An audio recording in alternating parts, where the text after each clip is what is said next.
state? Nothing on behalf of the state, Your Honor. State record for the defendant. Here, overnight, I just reconsidered the jury instructions just a bit, and I wanted to note our objections to the first-degree murder by torture combined with and we contend the evidence that's no wish to be referred. Note for the record. And that. Everybody here, if you've got a telephone and it's on, turn it off. If it goes off and the sheriff hears it, he needs to take it.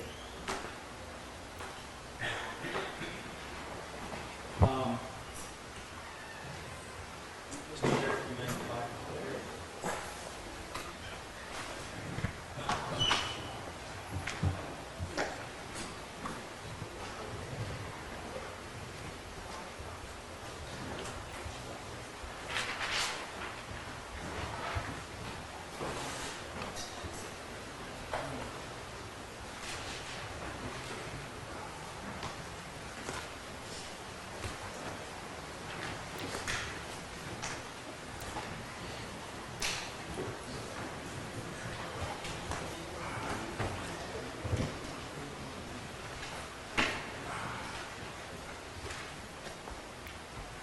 Good morning, ladies and gentlemen. Good morning. Now, ladies and gentlemen, all of the evidence in this case has been presented.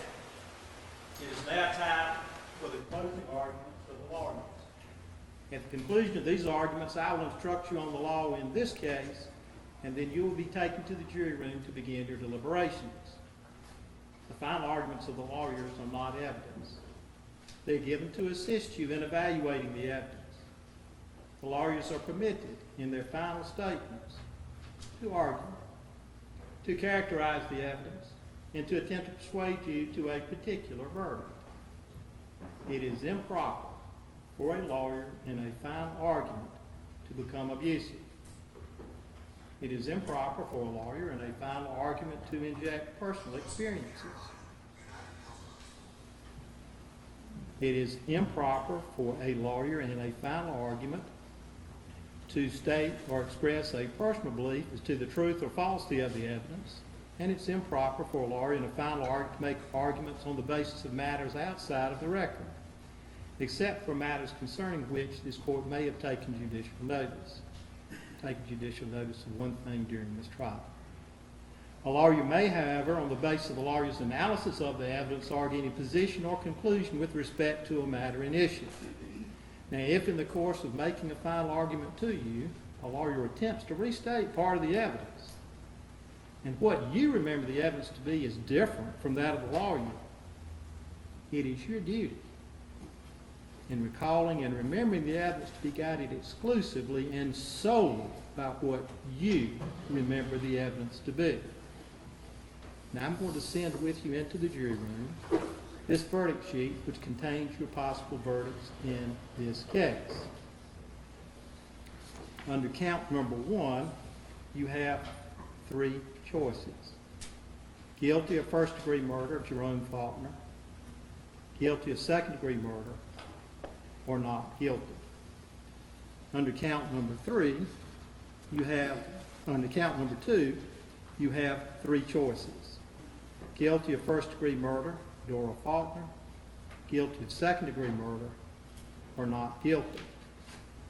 Under count number 3, you have 2 choices. Guilty of first-degree burglary, or not guilty. Under count number 4, you have 2 choices. Guilty of robbery with a dangerous weapon, or not guilty. Under count number 5, you have 2 choices. Guilty of second-degree arson, or not guilty. Under count number 6, you have 2 choices. Guilty of cruelty to animals, Callie, or not guilty. Under count number 7, you have 2 choices. Guilty of cruelty to animals, Toby, or not guilty. The defendant, yes, sir? What's the difference between first-degree and second-degree? I will explain that to you in my charge to you. And I'm going to give you written instructions to the charge. and you will be able to take those written instructions into the jury room with you when you deliberate. The defendant has the opportunity to make an opening statement or a closing final arguments to you first. There is no limit as to the amount of time they can argue to you. At the conclusion of their arguments to you, we'll take a break. We'll come back and the state will have an opportunity to make a closing argument to you. There's no limit to the amount of time that they will have to talk to you. At the conclusion of their arguments, we'll go to lunch. Then we'll come back and I'll charge you on the law in this particular case. It could be that the length will have to alter that plan, but we'll see. Please now give your attention to any remarks made on behalf of Mr. Campbell by his attorney. The jury is with the defendant.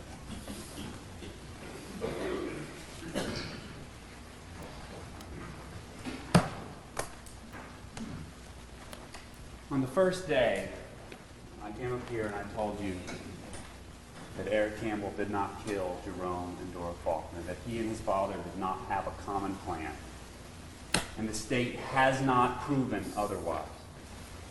His Honor will instruct you when he's giving the instructions in this case that you can only find someone guilty of any crime if it's proven beyond a reasonable doubt. And he'll tell you that proof beyond a reasonable doubt is proof that fully satisfies, entirely convinces you of guilt.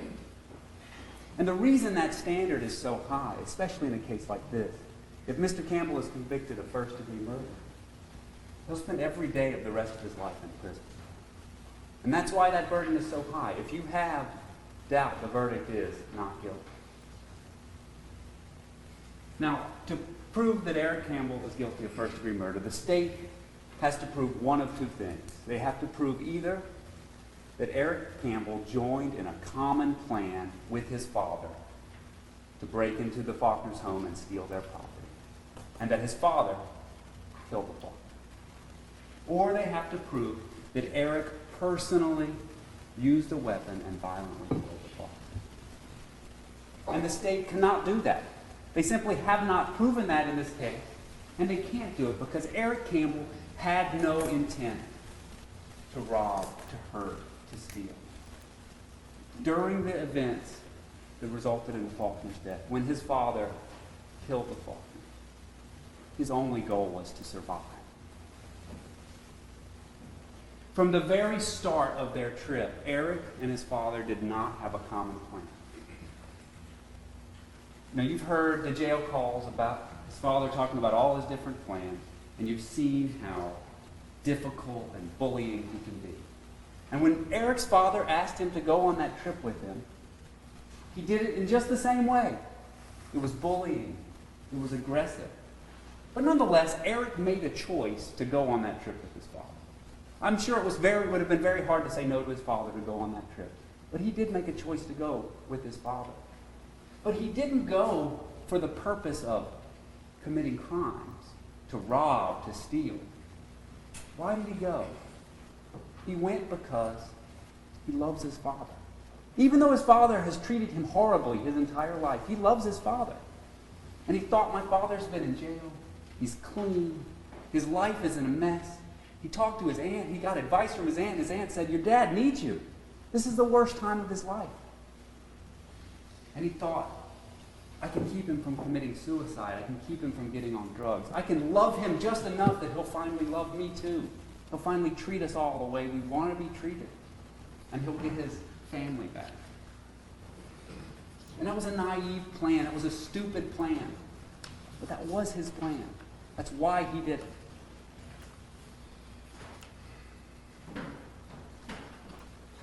Now, throughout the course of this case, the state has tried to overreach here in this courtroom. Now, I don't know what they're going to get up and argue during their argument. But over the course of this trial, from examination after examination, they have tried to convince you that Eric's father never even assaulted him. Despite Department of Social Service records showing that someone called DSS when Eric was 8-year-old and said, "Father is physically abusive to the children." Despite, you heard the testimony of the experts, they relied on interviews of neighbors, father's ex-girlfriends, other people in the home. All of those people saw an abusive situation. You heard from Linda Lamont, who said she saw Ed Campbell punch Eric in the head, throw him across the room when he was a little boy. You heard from Shane Warman, who told you that Eric, when they were kids, after they got close, confided in him about abuse, and he saw the signs of abuse himself. You heard from Eric. You heard from Eric's brother. But what do they rely on? They put up Holly Campbell, who said, "Well, that never happened in our home. Ed Campbell never beat our children, never beat his children." But what else did she say?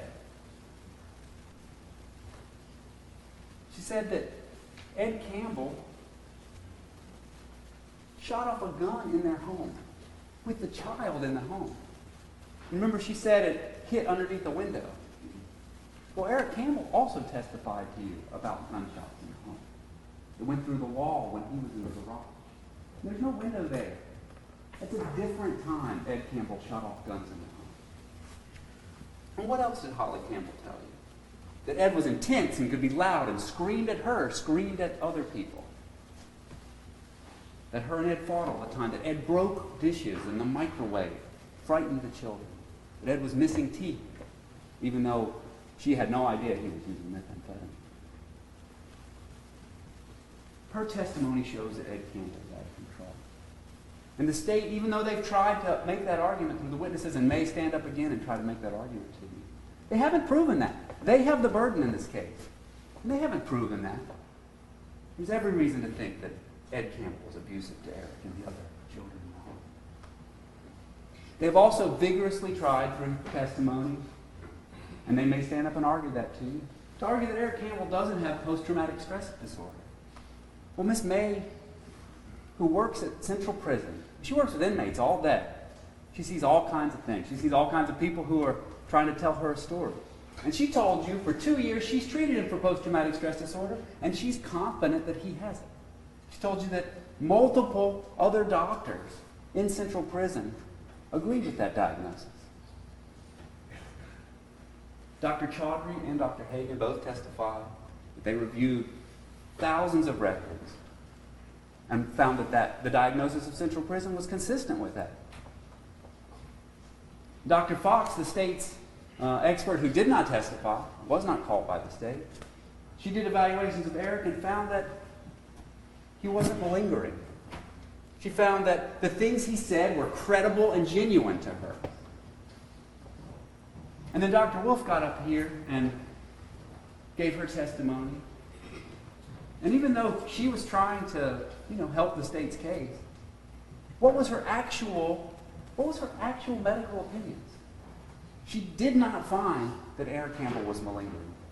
That was not a conclusion of hers. She did not find that he did not have PTSD. That was not a conclusion. She said it was questionable. Is that proof beyond a reasonable doubt? Aren't there reasons to think that Eric Campbell does have PTSD? Now, the state also, through the way it's examined witnesses and the evidence that they put on, has tried to create the impression and argue to you that it just wouldn't be possible for one person to have done this, for one person to have made all the injuries, to have gone in that house and killed Dora and Jerome Falk. But that's not what the ME testified to. The ME didn't get up here and say, look at all these wounds, it's not possible for one person to have done it. And how else did they overreach when they made that argument? They took every chance they could to try to present an impression that Jerome and Dora Faulkner were such strong, physically powerful people that Ed Campbell simply could not have overcome them. They took every chance to say how strong they were and that they would do work in the yard. And I'm sure those things were true. But what else did you see? Didn't you see a picture of a walker next to the bed? Didn't you hear from the medical examiner about diabetes, about cataracts, about knee braces? the end of the day, Dora and Jerome Faulkner were 62 and 72 years old, and Ed Campbell came in their home with a crossbow and a lye spray. And it might be true that not anyone could have done this by themselves, that some people simply couldn't have done that. But Ed Campbell could have done it. And we know that from the evidence that was provided in this case. They can't rule out that Ed Campbell did it by himself. They can't rule out that Eric was abused, that Eric has PTSD, that Eric Campbell was traumatized and afraid of his father. Now, the evidence in this case shows that Ed Campbell was the kind of person that could hurt you without warning, without hesitation. He brutalized his family, brutalized Eric. The neighbors were terrified of him. He killed dogs. He hurt his girlfriends, his wives. In Mexico, there's a fender bender and anger happens. That happens. People have car wrecks and they feel upset. How did Ed Campbell respond to that? Ed Campbell said, "Give me a pipe." And he walked out and he hit someone in the face with it, without warning, without hesitation. I mean, imagine that. You just had a wreck, you get out of your car, and the other guy immediately comes at you with a pipe. How surprising is that? How unexpected is that? How quickly does he have complete advantage over you?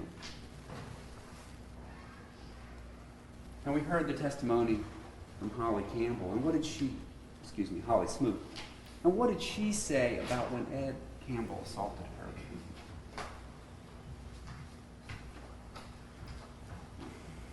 What did he say? What did she say about how he assaulted her?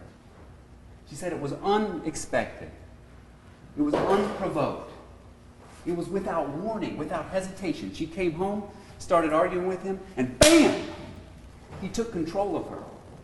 And what did she say? She said that he was strong. He was physically in control. That she had no defense to him physically. That she thought he was going to kill her. She thought he was going to kill their children. That there was no reasoning with him, and that fighting only made it worse. And she survived by complying, by begging, by waiting until Ed Campbell was passed out.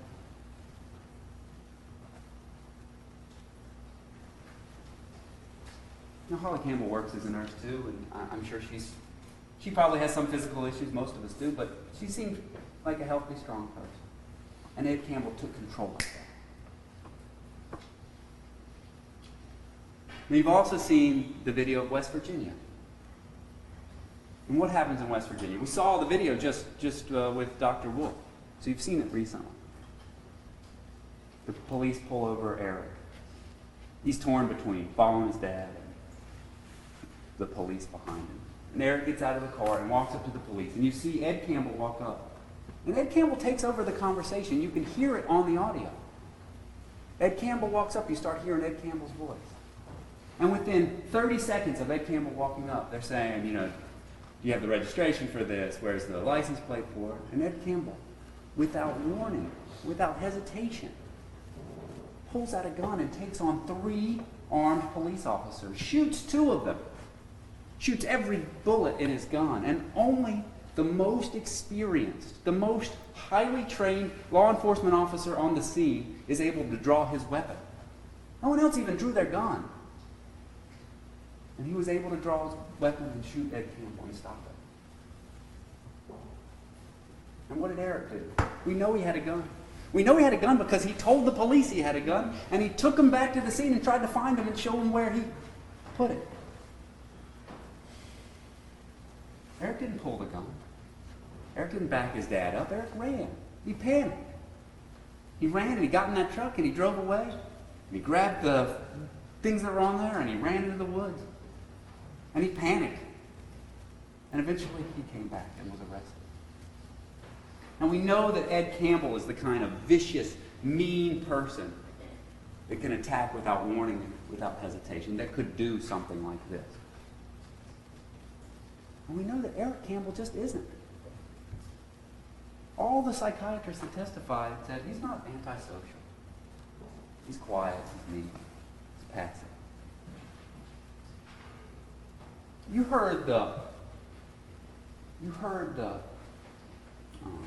the jail interviews. Imagine being in the car with that man for days. Imagine being his child. I mean, when I come across a really obnoxious person, I'm polite and then I move on. When it's your dad, it's what you know. You're just stuck with it. And what did Ed Campbell say on those days? I'm in control. I'm the boss. I'm the leader. There only needs to be one commander, and it's Ed Campbell. How did Holly and how did Eric respond on those tapes? He was meek. He was scared. He was scared of his dad even though there was a glass between them. And how did Holly Smoot, describe Eric?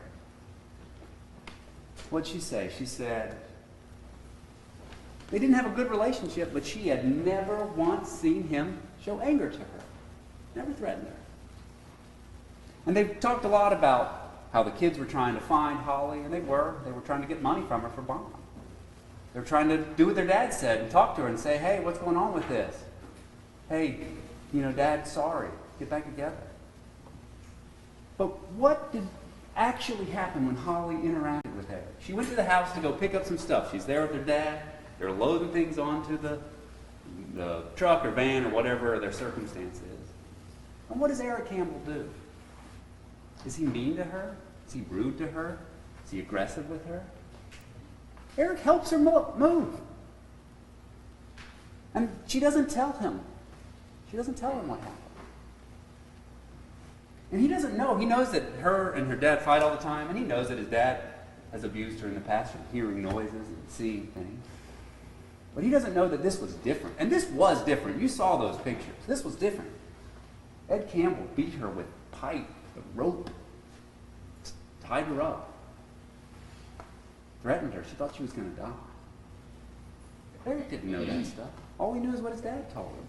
And he was skeptical of it, because you should be skeptical of anything Ed Campbell tells you. But he wanted to believe him.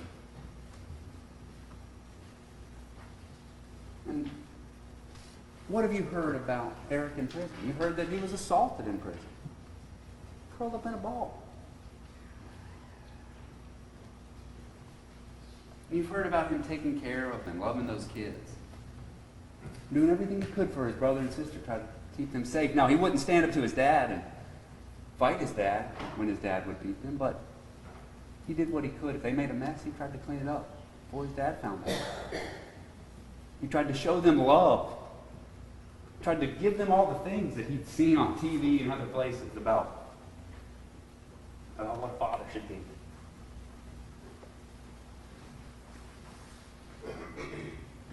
And the state just can't rule those things out. They can't rule out that that's who Eric is and that that's who his father is.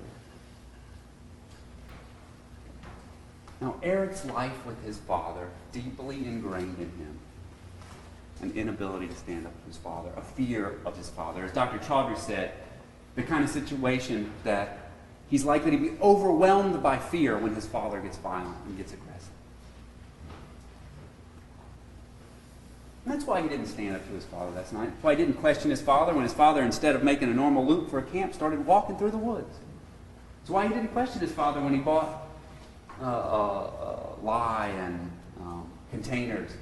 He thought he was going to make drugs. And he did say, Dad, you don't need drugs. You don't need to do that. But he didn't question those things. He didn't fight his dad. He didn't stand up. That's why he didn't run away at Walmart, because he's so afraid of his dad. He's overwhelmed by fear. But despite that childhood, and maybe because he had a good friend like Shane, who had a better family, who cared for him, let him eat at their house, Eric is just not that kind of person.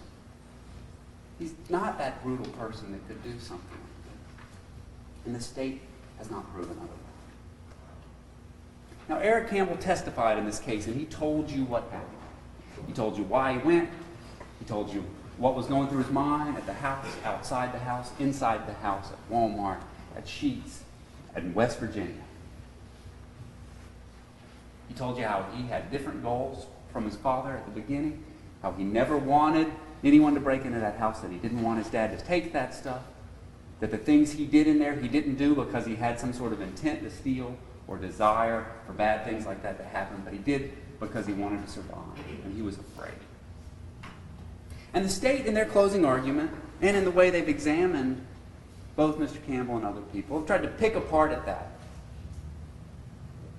Eric Campbell's interviewed 4 times, and they've focused on the first 2 interviews on January 1st and January 2nd, where Eric Campbell looked like this, when he was trying to tell police everything he could. And he told them a narrative story of what he knows and thinks happened. And some of those things were things he saw and felt and witnessed. And some of those things were things his dad told him afterwards, like threatening them with the lie. That he was just going to rob them, and then he changed his mind. And some of those things were things that Eric Campbell pieced together from the whole experience. You know, his dad was talking about needing money, about robbing people. But Eric didn't think he was going to do that and thought they were just camping. But he pieced it all together, and he tried to tell these officers everything he could, and he did. He told them everything he could, and when he'd wake up the next day, he'd think of more things. He'd remember more things that happened. Because that's how memory works, especially when you have PTSD, especially when you're experiencing trauma. And Eric Campbell told them over and over again everything that they wanted to hear.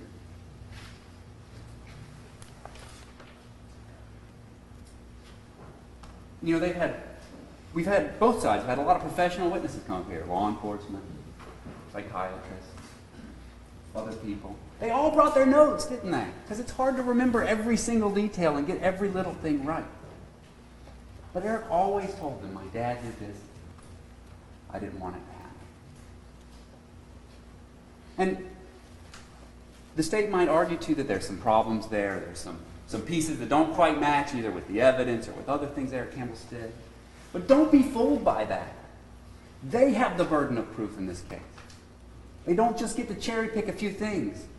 They have to prove beyond a reasonable doubt. They have to rule out that Eric Campbell just might have been telling the truth when he was on the stand.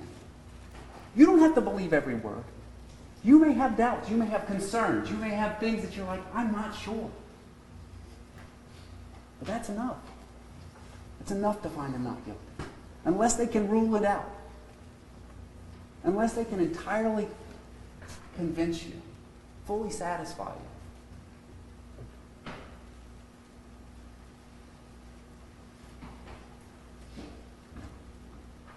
Now, in this case, His Honor will give you full instructions about how to evaluate the evidence, how to make the decision. But I want to talk to you specifically about some of those instructions relating to murder. The first instruction you'll hear is what's called the acting in concert instruction, which says that Eric can be found guilty for the things that his father did if you find that the state has proven beyond a reasonable doubt that Eric joined in a common purpose to commit burglary, to break in and steal from the father. That's what they have to prove to hold Eric liable for things his father did, that they had a common plan. They have to rule out that Eric didn't know what his father was doing. They have to prove beyond a reasonable doubt that Eric knew that his father was going to go in there and break into that home and steal things. They also have to prove beyond a reasonable doubt that even if Eric knew or had some inkling that that was what was going to happen, that he joined in that common purpose, that he shared it, that that was his purpose, that he wanted those things to happen.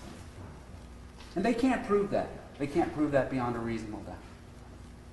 And if they can't prove that beyond a reasonable doubt, then Eric cannot be held liable for any of the things his father did. He can only be held liable for things that he did. Now I want to walk you through the first-degree murder instruction. And if the state can't prove beyond a reasonable doubt that Eric had a common plan with his father, then this is how you would analyze each of those other things. There's 4 different types of first-degree murder you'll be instructed on. Lying in wait, murder by torture, felony murder by burglary, and premeditation and deliberation. Lying in wait means that the state has to prove beyond a reasonable doubt that Eric lied in wait and for the purpose, and did, intentionally assault the victims. They had to prove beyond a reasonable doubt that Eric actually harmed the victim. That he actually was the one holding a weapon assaulting. And they have to rule out that Eric didn't want it to happen. The second one is murder by torture. They have to prove that Eric personally, intentionally tortured the victim. That that's what he did. They have to rule out that it happened some other way, that it wasn't torture. And they also have to prove beyond a reasonable doubt that it was actually Eric who did it. The third way is felony murder by burglary, which means that they have to prove beyond a reasonable doubt that Eric caused the death of either Jerome or Faulkner while he was committing a burglary. They have to prove beyond a reasonable doubt that Eric broke into the house with the intent to commit larceny. So if you think he was there because he was afraid of his father, if they can't rule that out, he's not guilty of that. And they have to prove that he personally shot or stabbed the victims with a deadly weapon. They have to rule out that his father did all that. And finally, premeditation and deliberation. The state has the burden to prove that Eric intentionally and with malice killed either Mr. or Mrs. Faulkner. With premeditation and deliberation, in other words, he thought about it, made a choice that that's what he wanted to do. They have to rule out that his mind wasn't working that way that night. They have to rule out that it was his father and not him that did it. And finally, His Honor will instruct you on second-degree murder, in which case the state would have to prove that Eric intentionally caused the death of the Faulkners with malice, but without those other things like lying in wait, murder by torture, or felony murder, or premeditation and deliberation.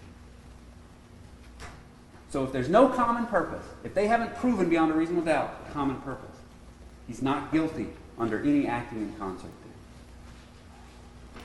And if they can't prove that he personally used a weapon and harmed the Faulkners, then he's not guilty under first-degree murder, under lying in wait, murder by torture, murder by burglary, or premeditation and deliberation.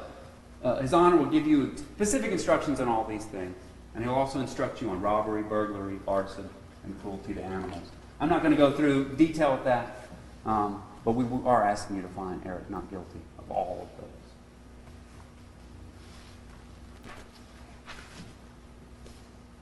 Now, in a case that is this horrible, there can be a feeling that someone has to pay. And Ed Campbell committed suicide, and he's not able to be brought into this courtroom and made to pay for the things that he did. And some of you may be feeling Eric was there. He didn't stop it. And we know Eric was there. He told you that. And, when you're just a person walking down the street, you hear a story, you can think that. You can think, well, he was there, he should stop it. But you're a jury, and you have a duty to consider the law and the evidence, and what the state can prove beyond a reasonable doubt. And they cannot prove beyond a reasonable doubt that Eric had a common plan with his father, because he didn't have a common plan with his father.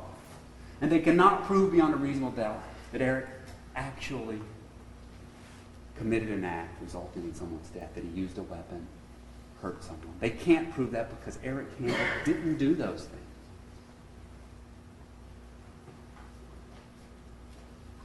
Eric Campbell is not guilty. He didn't kill Jerome Faulkner, and he didn't kill Dora Faulkner. I thank you for your patience. I appreciate your time this morning.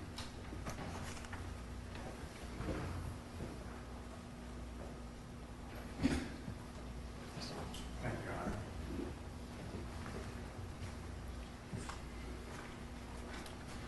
I don't have a whole lot to say after Mr. Durham's fine argument, but there are a few aspects of this case that I want to talk to you about. And I appreciate the opportunity to talk to you because we spent 3 weeks walking through the same hallways and averting our eyes from each other, which isn't our natural disposition. So I appreciate your time, and it's nice to finally talk to you.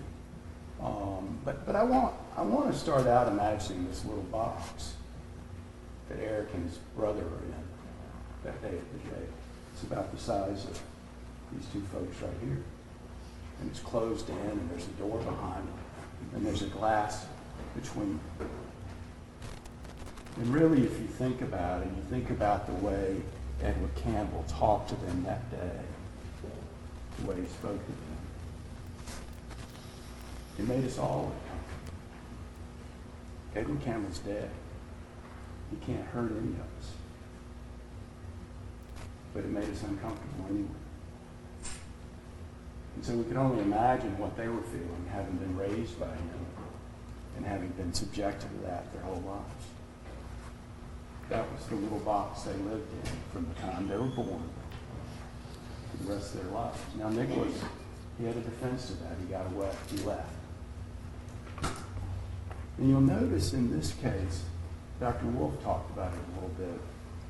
When Eric Campbell left, when he left home, he didn't do well at first. He sort of failed at community college and he changed jobs a lot.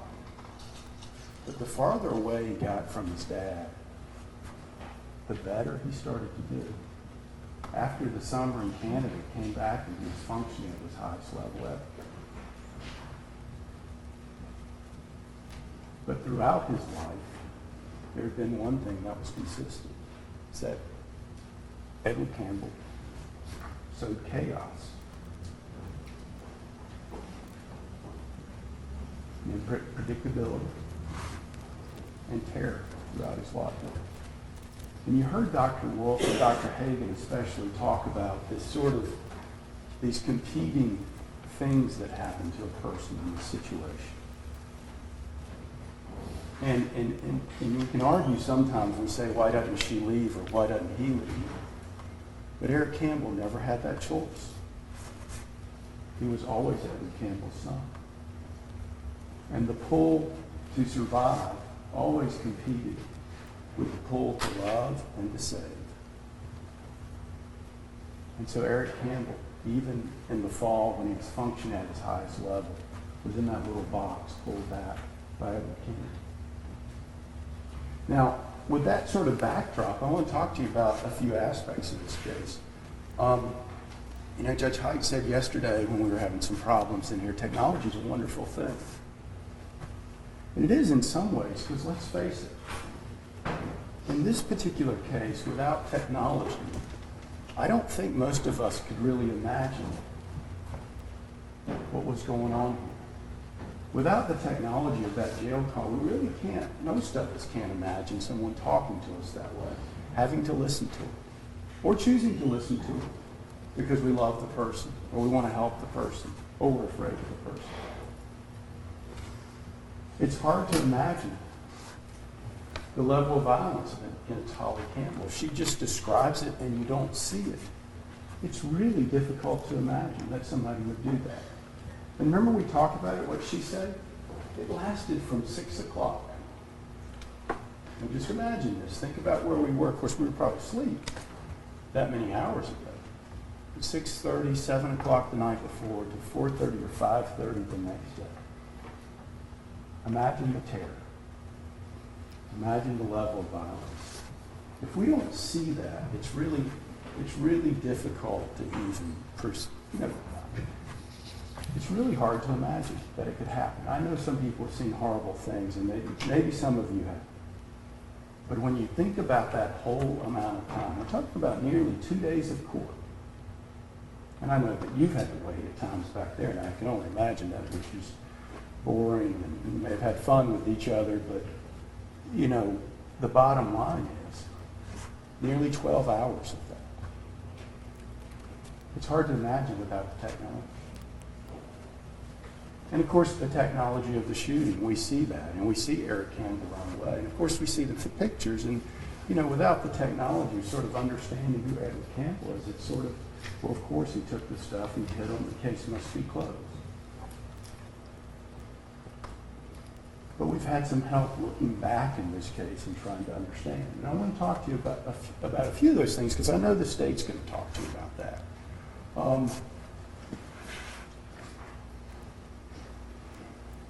But the state sort of wants it both ways. Because you heard Dr. Wolf say that Eric's, he's all of these actions rational. that he's got good volition, and he's very intelligent. But the state describes a crime that's not the product of a rational mind. It's not the product of someone who plans well and is intelligent and thinks on his own. Now, they talk about going to Home Depot and buying these items that I think are pretty clearly, even by Dr. Wolf's admission, items that Eric said he believed that his dad was going to use to make methamphetamine. And he didn't like that. And what's the video show? It shows Edward Campbell driving the car. He's driving the car to Home Depot. Now, Eric's standing back passively. He's not even unloading, and he's not helping his dad. But Edward Campbell's really always driving the car. The idea that kind of plan, that plan started then, is not the product of a rational mind. It's not the product of someone like Eric Campbell.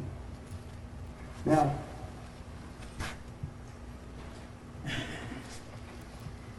what it really is, it's the product of a desperate, risky act, which is inconsistent with what we've heard about Eric Campbell, and completely consistent with what we've heard about Edward Campbell. And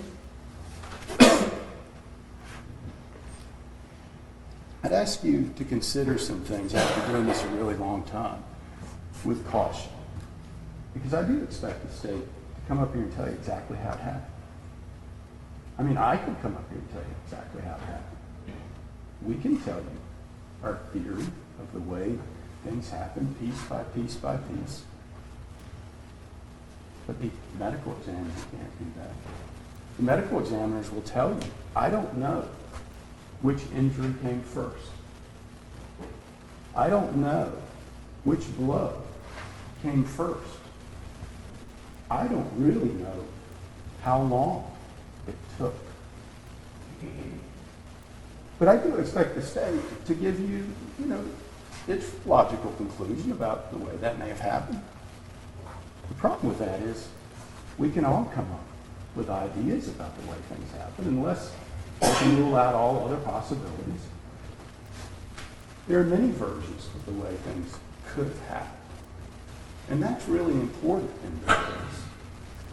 Because as Mr. Durham said, the state has to rule out that Eric Campbell and his dad didn't have the same intentions on that night.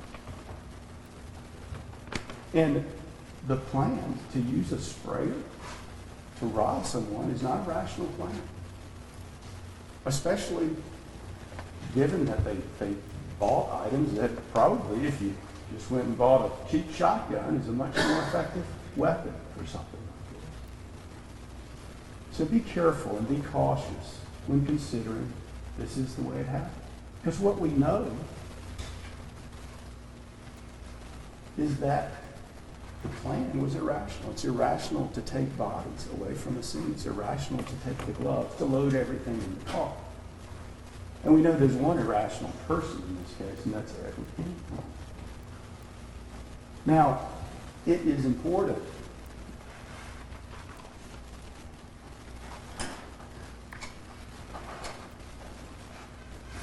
to consider the limitations of the science. And we all talked about this in jury selection. I think the state asked every single one of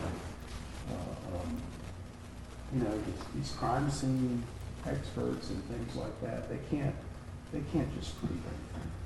But what we do know from the DNA expert is every single person, what we do DNA matched or could not be ruled out, or there was indicators that everyone except Eric Campbell left DNA at the scene. I would continue to say something about his role. Now, again, as Ms. Elwell said, you have to be careful about that. But because I've got DNA on my collar, it doesn't mean I'm the only one. If somebody else is found in my shirt, or my shirt's found near a crime scene, it doesn't mean that was me. But we do know that Edward Campbell's was at the scene, and Eric Campbell's is not. Now,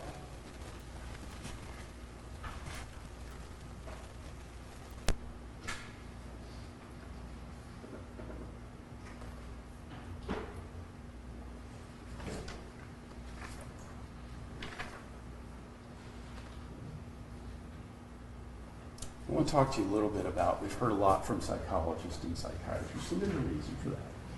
And there's no one contending that under normal circumstances, Eric Campbell isn't perfectly capable of making decisions. He may not function as high as he should be, given his intelligence. But what Dr. Chaldrey said is that under stressful situations, he suffers from something called post-traumatic stress disorder. Now, she was simply agreeing with the people who have been seeing him every single day for 2 years. She agreed with their diagnosis. And she agreed that it was chronic post-traumatic stress disorder based on a lifetime of trauma and abuse. And I think that it's pretty clear that Edward Campbell is certainly the type of person who can inflict that kind of chaos in a person's life or create that kind of chaos. Whether it's physical abuse or emotional abuse, or just the lack of predictability about what's going to happen day to day is difficult for a child. And it lasted 21 years until Eric Campbell was arrested in this case. And what Dr. Chaldrey says is because of that, he didn't respond the way we all would have. And we'd all like that. We can all come up with a scenario of how we would have done something different. First of all, we would have gotten in the car, right? I mean, we're not going to get in the car with somebody under these circumstances. Unless we love them and are trying to save them. Once again, the savior part of Eric is fighting with the survivor part of Eric. And then the route to Granville County, again, not a rational act, not an Eric Campbell act, but an Edward Campbell act. Eric's still fighting with the survivor and the savior. And what Dr. Chaldrey said, and what Dr. Hagen said, and even what Dr. Wolf says on some level is there's always going to be that struggle until the person gets away between the survivor and the savior. And what Dr. Chaldrey says is the savior part hung on to try to help and then didn't know how to respond and didn't know what to do when Mr. Campbell committed the act. She's not saying that under most circumstances, he can't function. And what she says here is not that, as it was implied yesterday, that he was in some sort of dissociative state for the whole time. She specifically said there was really 3 states. There were times when he was dissociated. There were times when he thought it was sort of like in a movie. And there were times when he knew completely what was going on. And if you look at his version of it, I mean, this was a very long thing that happened. It didn't happen in just a couple of minutes. It was a long time, and what he can give you of that is not that long. And so what Dr. Chaldrey said was because of that situation, and because of his mental state, and because of the trauma he had experienced, not only the person who had committed the trauma was now doing the same thing and worse to other people. And she says that explains his fear, that explains his inability to get away from that circumstance. And now, I know that there's limits to all of this science. There's certainly limits. But even Dr. Wolf doesn't rule that out. When you think about it, Dr. Wolf, she said, well, I don't agree with it, but I certainly can't rule out the possibility that he suffers from chronic post-traumatic stress disorder. And if he does, can you only imagine what he must have been experiencing that night? Can you only imagine what it must have been like to be confronting the person who had done these things to him his whole life in that moment? And I would contend to you that the state has to show that Dr. Chaldrey is wrong. Now, because she said he lacked a specific intent to commit those crimes. And without the specific intent to commit those crimes, Eric's not guilty of those crimes. Now,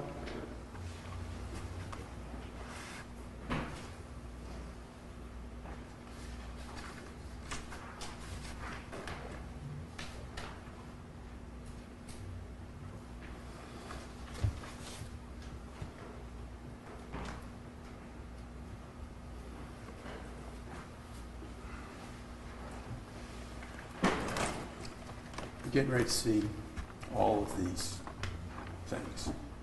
You're getting ready to hear all about it. Getting ready to see clothes and bags. And you're going to hear an argument about the way all this happened.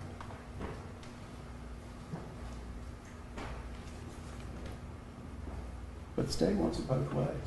They want Eric to be a completely rational guy who can think and plan. They also want you to believe that he planned this. Now, one thing that's clear is that no one says there's been no evidence that Eric Campbell history would indicate he's the type of person who would do something like this. Dr. Wolf didn't say that. Dr. Hagan ruled it out and said that's not the type of person he is. And certainly Dr. Chalder didn't say that. And none of the central prison doctors that they've cited have said anything like that. And I want us to be cautious about something else too. Because, we can present evidence to you. And we never know what you think. We're sitting here talking to these witnesses. We're looking over 100 of these people just furious with me. Do they just want me to shut up? Or are they just banging their heads against the wall? And we don't know what interests you, what you want to hear, or what you're curious about. We wish you could raise your hand and ask questions, but that's really not the way we do things yet. But we have to be careful when we characterize things. Dr. Wolf characterized his statements as evasive. But when we ask her specifically, did she point to anything that was evasive? Did she play a snippet of a video that was evasive? And we've heard a lot about these interviews with Roger Baker up in West Virginia, where Eric said this, or he said that, or he didn't say that. Have we heard those? Do we know the context? If you've learned anything in this case, you should have learned that the way the question's asked and the context matters. Because if only one side gets to go, you don't hear the full story, you don't get a full picture. If we don't know the whole surroundings and the way the conversation goes, we may only get a snippet. And we may not fully understand the circumstances. Now, we've done what we could to give you a full picture of Eric Campbell and of everything and of these terrible events. We've done everything we could to do that. And I think at the end of the day, what you see is Eric Campbell was born into that little box. And he never really was able to escape that little box.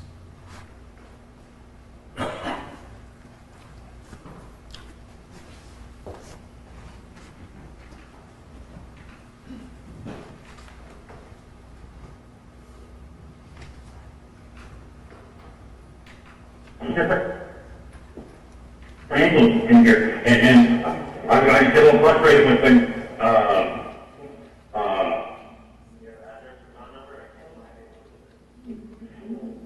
I can't do every fucking goddamn thing in here, okay?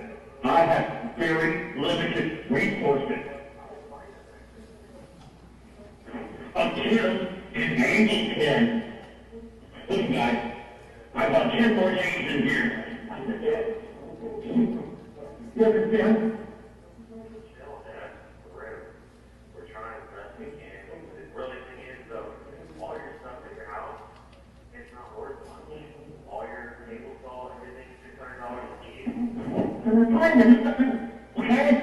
Listen, we wrote chance for the fucking goddamn money for their engagement. Don't give them one step on to go to another. You guys are okay, crony? It'll help them? Okay, no, do they have an office? Yes, it's their bondsman.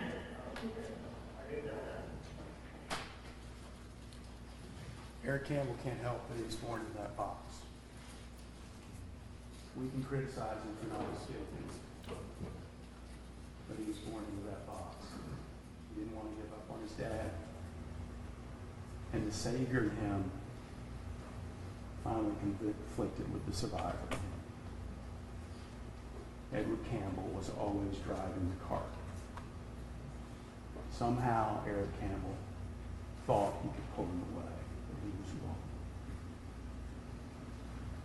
But that doesn't make him guilty of these offenses. And we'd ask you to find him not guilty.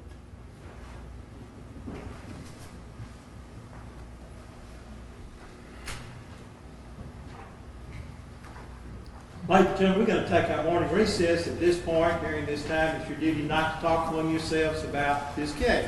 It's your duty not to talk to the parties, the witnesses, or the lawyers about anything at all. It's your further duty not to talk to anyone else, to allow anyone else to talk with you, to say anything in your presence about this case. If anyone communicates with you about this case in any way, you need to let the sheriff know about it when you come in. Don't do any individual research or investigation on your own about any issue touching on this trial. Stay away from your smartphones and do not form or express an opinion about this case during this time. With that, while everyone else will remain seated, I will excuse the 17 of you and ask that you return and assemble in the jury room in 15 minutes to the hour of 11. Richard Fletcher is absent for anything. Record state. Nothing behalf of state, Your Honor. They record the defendant. Yes. We're in recess till 15 minutes to 11. Will it be in recess till 15 minutes to 11?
Please just stop. Thank you, Your Honor.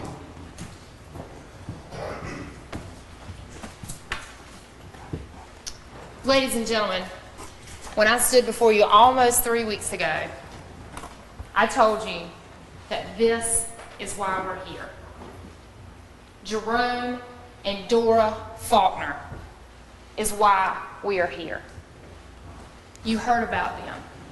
Parents, grandparents, church members, community members, people who dedicated their lives to saving other people's lives.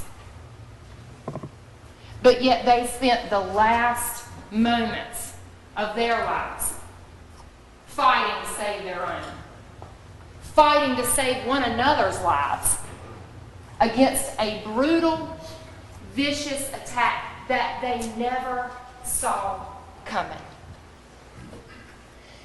The defense wants to talk all about Ed Campbell.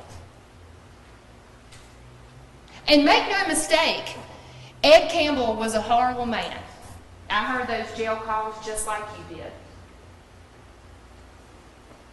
But this attack was brought on by two men. Two men who stood outside of that door on New Year's Eve and made conscious choices and deliberate decisions to end the lives of Jerome Faulkner and Dora Faulkner. Ed Campbell may have provided an environment that was horrible for a child to grow up in. Certainly people came up here and testified before you about all these horrible things that he did. But it is worth pointing out that none of those people reported any of this until the defendant was charged with murder.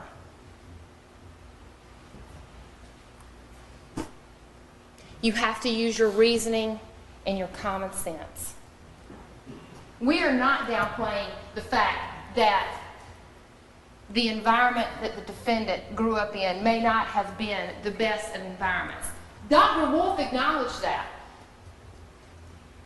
But he made conscious choices and deliberate decisions that brought us all to this courtroom today. That box that he sat in with his dad that the defense talked about, the defendant made a conscious choice to let Edward Campbell out of that box. He wasn't so afraid of him, and nobody else was so afraid of him, that they sold their belongings off to get him out of jail. You heard the rest of the jail calls talking about the plan to get to Holly, the plan to talk to her. But it was clear, don't threaten her, don't do anything to harm her. You wouldn't have to tell that to somebody unless you thought they might do that. Conscious choices, deliberate decisions.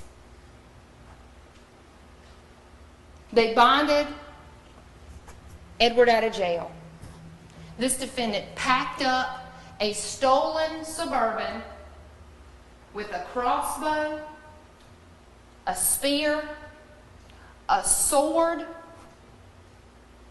soldering tools, alginate.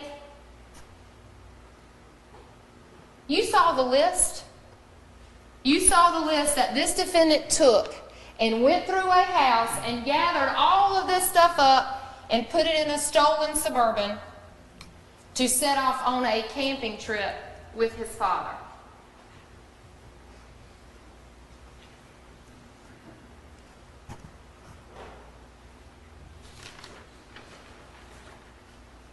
The judge is going to give you the instructions in this case. He is going to tell you what the law is. We all talked about this in jury selection. It's your duty to follow the law. Apply the evidence as it has come through this witness stand to the law as the judge gives it to you. To use your common sense and your reasoning. The state's burden of proof in this case is beyond a reasonable doubt. Not beyond all doubt. Not beyond a shadow of a doubt. That is an impossible burden. But beyond a reasonable doubt. Using your good old common sense and reasoning that you came into this courtroom with. The judge is going to tell you that you can find the defendant guilty of first-degree murder by 4 different theories. Any or all of these. Lying in wait, torture, that this murder was committed during the process of a burglary, or that it was done with malice, premeditation, and deliberation. So let's talk a little bit about lying in wait. The judge is going to tell you that if the defendant, by himself or with Edward Campbell, lay in wait for Jerome and Dora Faulkner, if he intentionally assaulted the Faulkners and that assault was the proximate cause of his death, he is guilty of first-degree murder. Lay in wait. The judge is going to tell you that that means waited and watched for the Faulkners in an ambush for a private attack. I believe that's what the jury instructions will say, and that's how the judge will instruct you. So let's talk about lay in wait. You heard from Michael Weary and Josh Boyd. They were the 2 guys, the brother-in-laws, that were hunting. They were coming down Highway 96. We looked at the map, and they talked about the Sam Blackwell Dirt Road. And that they were coming down 96, and they saw this white Suburban whipping around the Sam Blackwell Dirt Road right in front of them. Michael Weary told you how he was mad about that. Somebody had pulled out in front of him. And they both told you how they saw this white Suburban, and it went right in front of the Faulkner's house and slammed on the brakes. And I would contend to you, because it was at that moment that they noticed Jerome Faulkner and his truck at the mailbox. And then they go down a little bit further, and what do they say? They pulled up into Sheila Vaughn's driveway. Now, Josh Boyd doesn't say Sheila Vaughn because he didn't know her. He just knew it was the house with the white picket fence. But Michael Weary, that's his neighborhood. And they slam on the brakes and they pull over to the side. And by the time Michael Weary gives him the stare down, which he tells you about, and says that this defendant was driving the car and pulls on into his driveway, they both testify that that Suburban turned right back around, went right back up 96, past 8067, Highway 96 North. And we saw what was across the street from that. This abandoned house. This is the view from the Faulkner's front yard. You saw the pictures from behind that house. Plenty of space to park a Suburban. In fact, the defendant said in his own testimony, we parked behind that house because we didn't want anybody to see what we were doing. We didn't want to be bothered. We didn't want anybody to know what we were doing. Because I contend to you,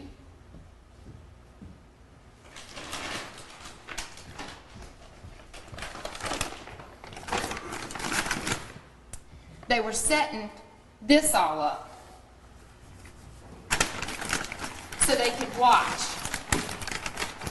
and they could wait and they could see exactly what was going on across the street. This telescope that was in the truck that you saw, they would be able to wait and watch for their perfect opportunity.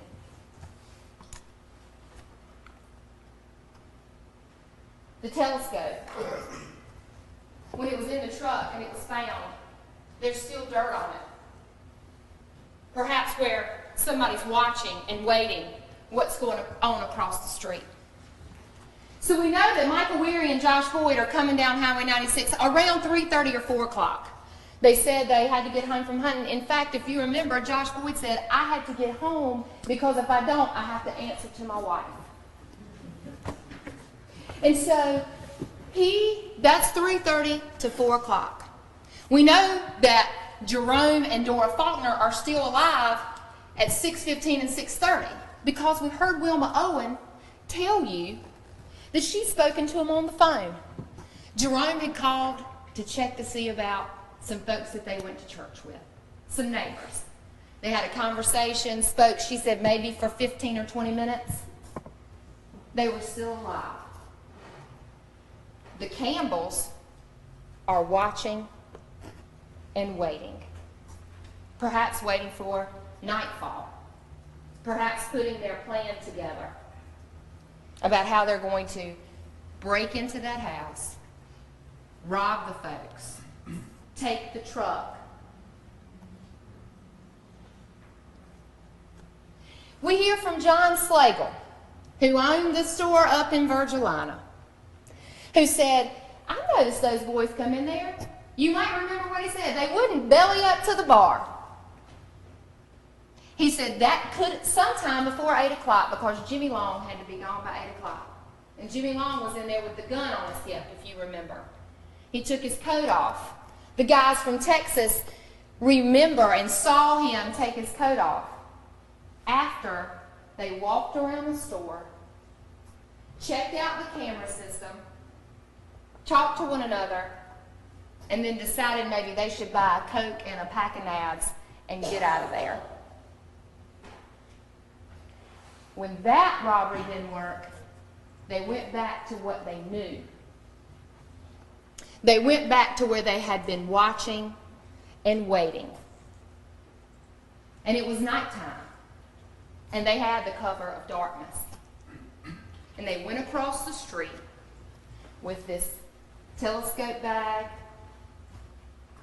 with this sprayer in the backpack, with a crossbow, 2 bolts at least, a knife, a spear, ready for an attack. And that's what they did.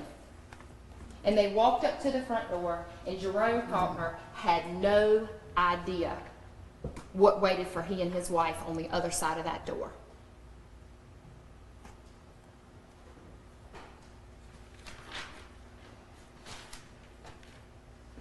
The story the defendant gives you about wandering around that area out there for 30 minutes, in and out of the woods, back around the woods, crossing the street, that is not reasonable. That he's having to chase his dad, who was 25 years older than him or so, trying to keep up with him, and they just randomly appear on this house. But yet they've been all around it for hours this day. That's not reasonable. They laid in wait for him and Dora. And they attacked him and they killed him. And that is first-degree murder. You can also find the defendant guilty of first-degree murder by torture. That the defendant intentionally tortured Jerome and Dora Faulkner. Now, what does torture mean? We all have our ideas and theories of what torture means, but Judge Height will tell you, according to the state of North Carolina's laws, what torture means. It's a course of conduct by intentionally inflicting grievous pain and suffering upon Jerome and Dora Faulkner for the purpose of, he will tell you, there's sadistic pleasure, there are other things, but I want you to listen to the word persuasion. Inflicting grievous pain for the purpose of persuasion. Showing a plan, a scheme, a system, a design to inflict cruel suffering. If you remember the medical examiners, the two different ones because of all of the work that had to be done on both Jerome Faulkner and Dora Faulkner. Their bodies were so injured that it took two medical examiners because it would have taken all day for one to do it. Dr. Hall, who did Jerome's autopsy, talks about these 6 linear, let me read it so I don't get it wrong, straight linear lacerations on the back of Jerome Faulkner's head. She talked about a gunshot wound that was in his leg, and she noted that it went in an upward track. Not somebody who's standing with you, but perhaps somebody who's laying down and you're trying to get information out of them. And so you shoot them and it goes up into their leg. And perhaps you don't get the information that you want. You're not persuading them enough to give you a PIN number or a combination to a safe.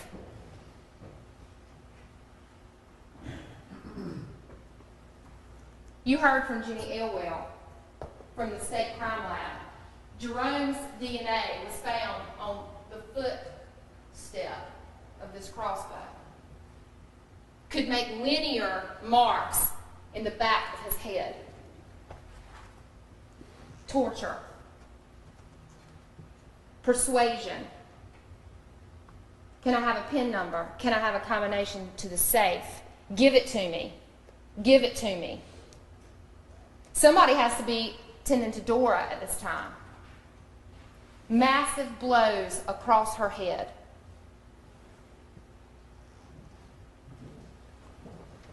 This safe, Special Agent Bivens testified, was open during the fire. It was burned on the inside. Jerome Faulkner testified, if you remember, that safe always stayed closed. How else would it have gotten open? You see these things, old money, old coins, stock certificates. One of the hundreds and hundreds of things that were just stolen and looted from the Faulkner's home. Types of things perhaps you would keep in a safe. Things that are not weathered would have been protected by the safe. There were 2 people in this house, 2 people committing this assault. The third way that you can find this defendant guilty of first-degree murder is if the defendant intentionally and with malice killed Jerome and Dora Faulkner with a deadly weapon. And the judge is going to tell you that a crossbow, a spear, a knife are all deadly weapons. That it's the proximate cause of their death, that they intended to kill Jerome and Dora Faulkner. And they acted with premeditation and deliberation, terms I know that you've heard before. But the judge is going to tell you that premeditation is thinking about something beforehand for some length of time, no matter how short. With each blow, premeditation. With each blow, deliberation. And premeditation and deliberation may be proven by circumstances for which they may be inferred. And these are all the things that the judge is going to tell you. Conduct of the defendant before, during, and after the killings you should consider when determining premeditation and deliberation. Use of grossly excessive force, infliction of wounds after the victim has failed, brutal or vicious circumstances of the killing, and the manner in which the killing is done. I ask you during opening statements to listen closely to the medical examiner's testimony and to listen closely to the testimony from the folks at the crime lab. This is evidence that is important. The number of weapons that were used in this case. Dr. Hakal said it several times. I wrote it in my notes several times. The number of weapons that were used. She said there was the crossbow. 2 chemical sprayers were found. Sharp force trauma. Blunt force trauma. A bag over Mr. Faulkner's head, a glove shoved in Mrs. Faulkner's mouth. This was not a one-man job. There is no way for one man to have manipulated all of this weaponry. You heard from Detective McPhee who said, I own a crossbow like this. It takes 2 hands to load this thing, sometimes a foot and 2 hands. Is one of them standing idly by? Is Jerome or Dora standing idly by while Edward Campbell is reloading this crossbow? If you believe what the defendant said, he said that when his dad came outside to get him as he was standing there in the front yard, crying, not doing anything, that he comes out, gets him, slaps him around a little bit, and brings him back into the house. And he said that Dora was sitting on the bed. Nothing was wrong with her at that point. Jerome had the bolt in his chest at that point, and he may have seen some marks on Dora's face, but she didn't have a bolt in her body at that time. Did she forget where the phone was? Did she forget where the guns were in their house? They want to make Jerome and Dora out to be these feeble folks, but Dora worked a full-time job at Central Regional Hospital. She was a bigger lady. She could defend herself. She did defend herself. You saw the defensive wounds on her. Jerome had defensive wounds all over his hands and forearms. It is not reasonable to believe that when Edward Campbell goes outside to get the defendant, that Dora's just going to sit there and wait for them to come back. That is not reasonable. Think about the number of weapons, the number of injuries, the fight and the struggle. I wrote down that Dr. Venuti said that Dora would have been alive and alert after she had gotten shot with that crossbow, and that she was trying to protect herself. You could tell that from her body. Dr. Kakal said the same thing about Jerome, that there was so much movement that it was obvious that a struggle was going on. And they both said 2 people getting attacked, 2 dogs getting attacked at the same time in the same house. And they want you to believe that Ed Campbell did it all. You saw the pictures of Holly. I saw them too. It is a horrible beating. But she testified she did not have to go to the hospital. She did not have to get stitches. She was tied up while he was doing this to her. Both of the medical examiners testified there were no ligature marks, no indication at all that Jerome and Dora had been tied up. Edward Campbell did not do this by himself. This defendant was just as much a part of this assault and this attack as he was. Rational or otherwise, two people inflicted this, premeditated and deliberated. Grossly excessive force, infliction of wounds after the victim has already failed. Brutal or vicious circumstances. You've seen the clothes and the gloves that the SBI talked to you about, that Jenny Elwell talked to you about. And yes, Eric Campbell's DNA was not found, but there was a whole lot of insufficient samples that were taken. She said we would rub and just could not lift enough, but let's look at what they did find.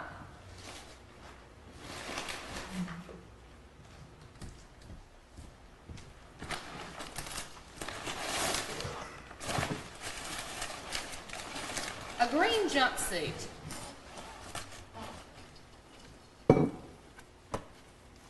You saw it when Detective McPhee took it out of all of the stuff we took out of the Suburban. That day when he was up there all day long, and we were opening bags and packages. And this is what Jenny Elwell said, that she found the DNA that they had swabbed as a wearer DNA, and found Edward Campbell's DNA inside of this jumpsuit. Dora's blood is on the outside of this jumpsuit. There's chemical spray on this jumpsuit.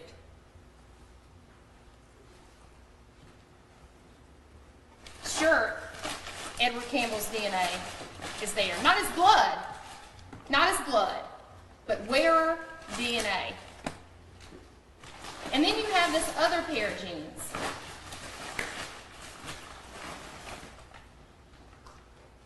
These coveralls would have covered anything underneath, right? That's why you wear coveralls, to cover up the other things you have, perhaps to stay warm.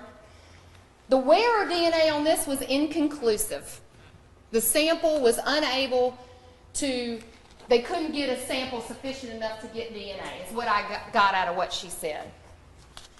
Dora's blood was found on the outside of these jeans. There are chemicals up here, on the bottom, on the back, sprayed. Two different people, two different men, effectuating this assault. Two chemical sprayers, crossbow, knife, spear.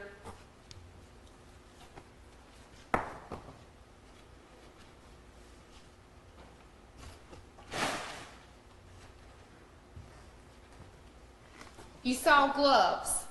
When we stopped going through the truck, the last thing that we introduced from the truck was a pair of, well, we're going to get to that, but a pair of gloves that were found in the truck. These. The pair of gloves that you found, they said, in the console of the truck. State's Exhibit 504. And then the next thing that you saw, or the first piece of evidence that we introduced from the Suburban, were the same gloves. The same type of gloves. Taken off, discarded into the floorboard of the Suburban. We know who was driving the Suburban. We saw it on the video.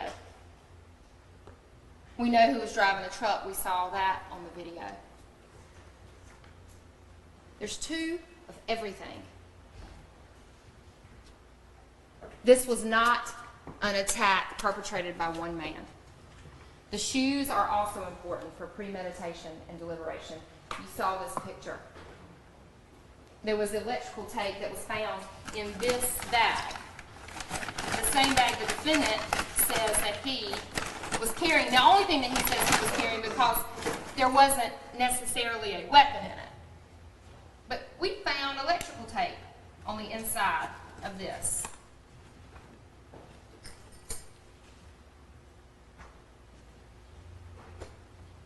Tape up the shoes so you don't get the chemical spray up into your legs.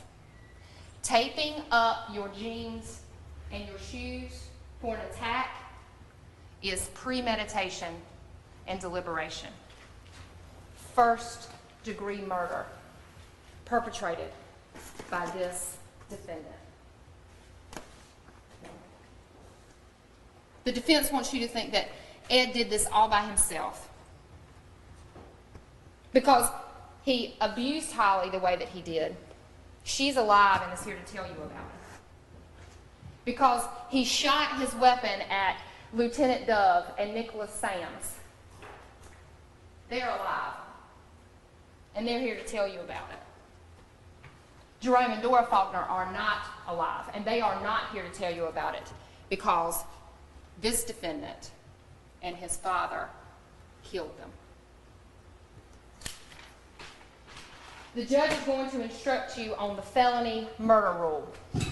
That if a person commits a murder during the commission of, in this case, first-degree burglary, then he is guilty of first-degree murder.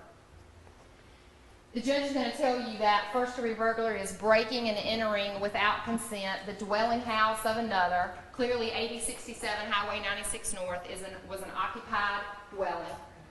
While it's actually occupied, we know Jerome and Dora were in it. They do too, because they sat across the street and watched them. And at night, the judge said that he had taken judicial notice of one thing. We asked the judge to take judicial notice of the time of sunset on December the 31st of 2014. And it was well past 6:30. I believe it was 5:14 that there was actual sunset. So when the defendant and his father went to this house to burglarize it, to break in, with the intent to commit another felony or a larceny, it was dark. And while they did that, they injured Jerome and Dora Faulkner. And that injury was the proximate cause of their death. Felony murder, first-degree murder. The state has proven beyond a reasonable doubt that the defendant can be convicted of every one of these theories of first-degree murder. And that's not evidence that we cherry-picked. That's evidence that you heard come through this witness stand. The judge is going to tell you that you can find the defendant guilty of robbery with a dangerous weapon. That if he commits or attempts to commit a larceny from the person or presence by the use of a dangerous weapon, and he threatens another person with it, then that's robbery with a dangerous weapon. You see all of this. You saw the pictures, the bins that were just full of things that were stolen, looted from the Faulkner's home. That's robbery. The judge will tell you that if you believe that the defendant was acting under duress during this particular robbery, then you could excuse that. And he tells you, the defendant has told you that he didn't do anything, that he packed up some bins, but that he did nothing else. And so the only reason that the judge is going to talk to you about duress under robbery with a dangerous weapon is because he says he did pack the bins up. That he was able to formulate that to do. But be sure to remember that the judge will tell you that it is not duress if the defendant intentionally places himself into this situation. He chose to go on this trip. He knew who he was dealing with, and he went anyway. Because as Dr. Wolf said, this was a socializing. And the defendant did not surrender to authorities when it was safe to do so. You saw the video from Walmart. He sat there for 10 minutes. 10 minutes. while his dad was all in the store. He had the opportunity to surrender at Kangaroo Express, at the Sheets, and he certainly had the opportunity to surrender and tell somebody this horrible thing that his horrible father had done when he was in the presence of police and his dad wasn't there. He could have gotten out of that car and he could have said to Lieutenant Dove, I need your help. There are 2 dead bodies in the back of that truck and I am scared to death. But he didn't do that because that is not what was going through his mind. What was going through his mind is, I got to get out of here because I'm about to get caught. The judge is going to tell you about arson. You heard from Doug Logan, the fire marshal. Special Agent Bivens, this was a man-set fire. Cruelty to animals. You heard from Dr. Tucker about Toby and Callie. 2 other folks, 2 other lives that were in the house, 2 other living things that were taken away. They didn't have to kill the dogs, they were little. 25 pounds, 28 pounds.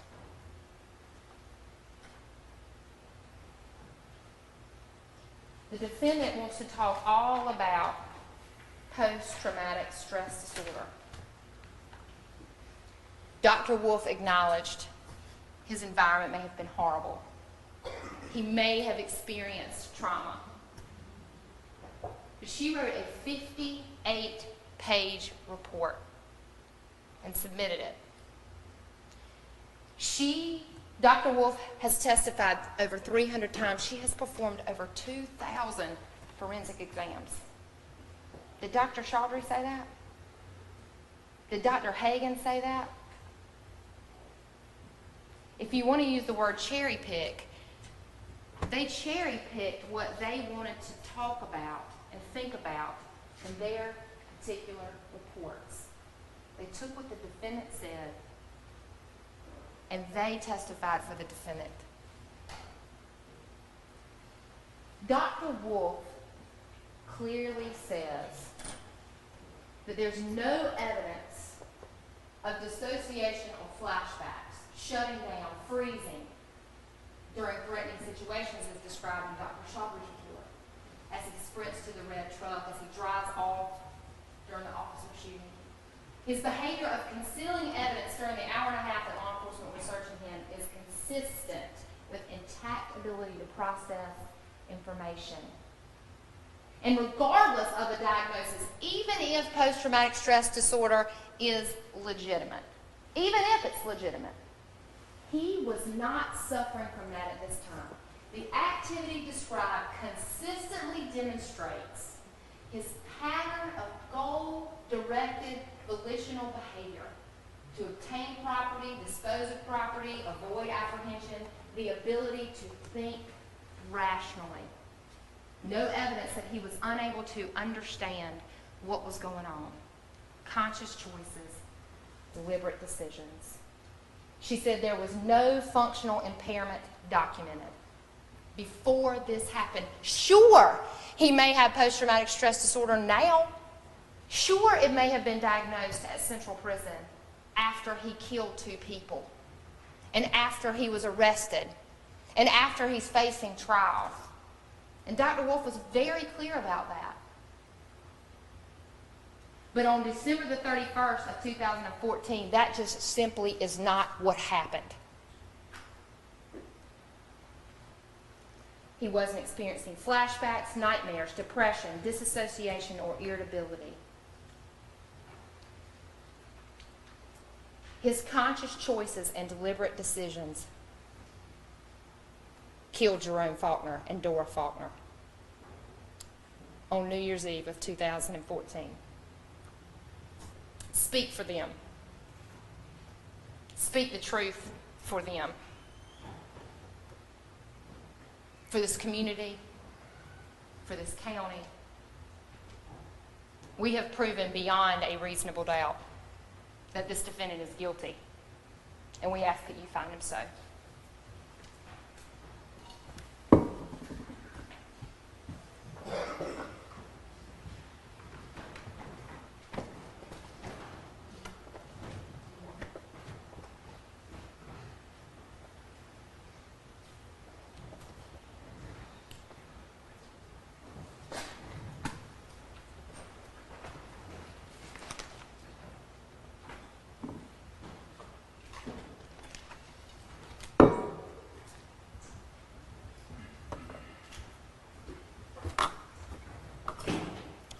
Ladies and gentlemen, I want to let you know I appreciate your time. This has been a huge commitment for you. It's interrupted work, it's interrupted family, and it's not easy. And it is a duty. It's a duty because you are called on to do sometimes uncomfortable things. But I want to tell you, I'm not asking you to judge him. I'm asking you to judge these facts. And the state has provided ample facts to satisfy beyond a reasonable doubt that that defendant is guilty of each and every count for which he is charged. Now, I am not going to sit here and tell you that Ed Campbell was not obnoxious, that I don't want him to be my dad. I can think of all kinds of choice words for Ed Campbell. But each of you has been around people before that have made you uncomfortable. You might have even had them in your life. But at some point, when you become a grown-up, when you start to live out on your own, when you're forming your own relationships, when you have your own job, when you have someone other than your mom or your dad that is going to yell at you if you mess up, that you might disappoint, you understand. You don't have to be in that box. And I want to make clear, Eric Campbell is not here because of things his dad did.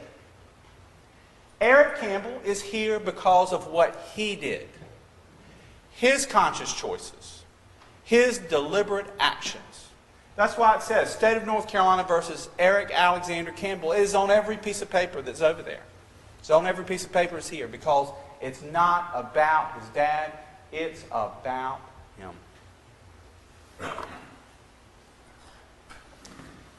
This is where it started for you here several weeks ago. You heard Lieutenant Dove talk about that traffic stop. And I am just grateful for getting to know Lieutenant Dove because during the moments that followed his leadership, it came through. Technology captured that. It also captured that license plate right there. It captured that man. And you saw that more than with each deliberate step back towards the officer, he was making a conscious choice. He was making a choice to stay in allegiance with his father. Because even if it was a stupid plan, even if it was crazy, even if it didn't make any sense, he adopted it as if it were his own. So when he stepped back from that Suburban, he didn't say, hey, my dad has killed 2 people. I need help. I have been looking for you all day long.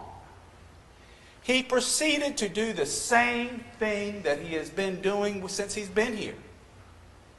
Huh? I don't know. Really?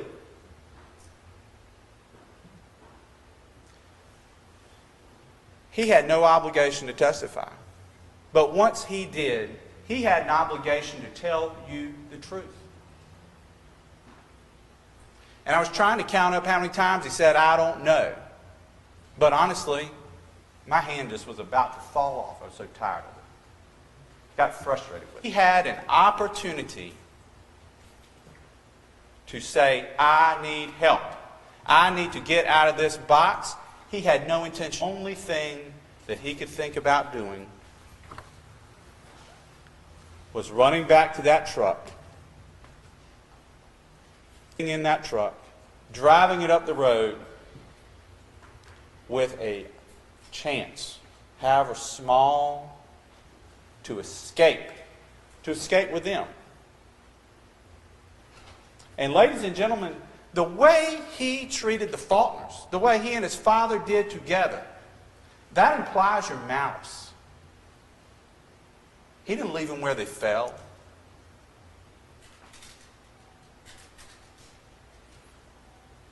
That was no way to treat people. No way to treat people that had spent their lives saving others, giving to their community, raising, two good men, doing who knows what else to help everybody here. We worked hard to find you because they touched so many people. And that was no way to treat them. The defendant wants to tell you that all this was happening while he was having a dissociative event. That he was somewhere else. That he has no recollection. That he doesn't remember. And that he should not be held accountable for the things he said up there because he could not possibly recall what was going on. Ladies and gentlemen, he put evidence, jewelry, wedding rings, things of value, symbols of their love. He put it in a knot in a tree. And then he found another branch or something like that and wedged it in there to make it look, conceal it. That's not a dissociative event. What is he reenacting? What is he reenacting? Nothing. He is making a decision, and he made this decision after he drove that truck into a ravine. If he could have whipped that truck around through that median like he could in North Carolina, or like he probably could in Texas and everywhere in between, and started heading back to the east, that's what he would have done. He wouldn't have had to do that. He wouldn't have had to walk away. He abandoned that truck because he had to. And even after he abandoned that truck, he did not give up on the opportunity to conceal evidence. He didn't just run and scatter things. These things weren't in his pockets. These are things that he gathered up to hide, to come back and get later. He didn't take the officers to this stuff. He took the officers somewhere else. The place is huge. And I tell you, ladies and gentlemen, he stopped right here because it was on the other side of the divide. And by the time he got there, Senior Trooper Wade and the other people in the West Virginia Highway Patrol SRT team had helped surround that divide. They had cut off his avenue of escape. And if he could have, he would have kept walking. But he didn't. At that point, he had to have another plan. Because at all times, right up until then, the defendant was capable of making a plan. Evaluating a plan. Responding to circumstances, such as state troopers lining the road with assault rifles to make sure that you do not escape. And coming up with a new plan.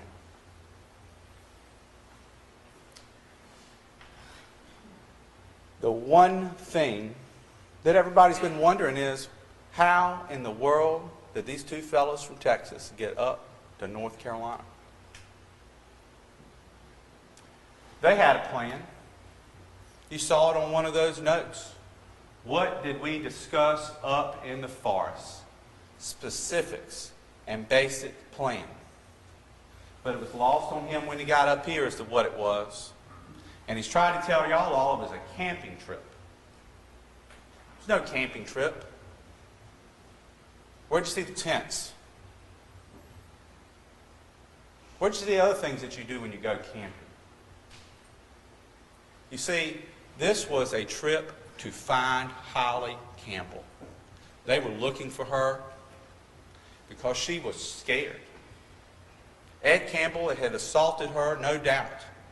But things had gone to the next level because Holly Campbell, unlike how they had portrayed it, Holly Campbell, she got assaulted and she was done. She told you what her life was like, and it may not have been pleasant. Ed was depressed. That's what Sherry said, that he was on antidepressants. He was obnoxious. He was tough to live with. I don't know how she made it as long as she did. But at the point he did that, she was gone. And once she was gone, she wasn't coming back. And she had filed for a protective order.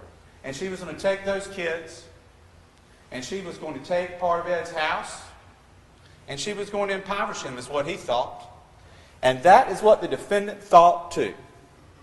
Because regardless of how that situation was, regardless of whether he was obnoxious, they loved each other. When DSS intervened, they returned the defendant to his father, not because they didn't give a damn, not because it was their job. They did it because Ed Campbell worked at getting him back. Ed Campbell did the things in the DSS plan to get him back, not to continue to perpetrate torture and make his life hell. He did it because his daddy loved him. And it was dysfunctional how he showed it. He was selfish. He had an addiction problem. He couldn't manage his money. But that's no excuse. But just like his daddy loved him, the defendant loved his daddy back. And that's why he went to go see him in jail. That's why when his daddy got out and the chance of his dad going away for 5 years, he couldn't stand it. His dad couldn't stand it. And you're right, there was a savior part of him, and he wanted to save his dad, but not to turn him into somebody else. Of course, we all want everybody to be better every day, but what he didn't want to do was he didn't want his dad to go to prison, because deep down inside, he didn't care about his dad assaulting Holly. It was not important. He didn't believe it. He thought Holly made it up. And obviously, she didn't. You saw that. So, they come up with a plan. He gives him a list of the things he needs to know, to get. And you can see Eric right here, striking them off, one by one. Doesn't make any sense when you see them on a bunch of different pieces of paper. They're not grouped. But guess what? You're not supposed to know the plan. None of us are. You see, when he had a chance to talk to Roger Baker there, he didn't tell Roger Baker about the plan. Hadn't told anybody about the plan. Didn't tell Dr. Wolf when pressed about it. The plan, ladies and gentlemen, of the jury was to come to North Carolina.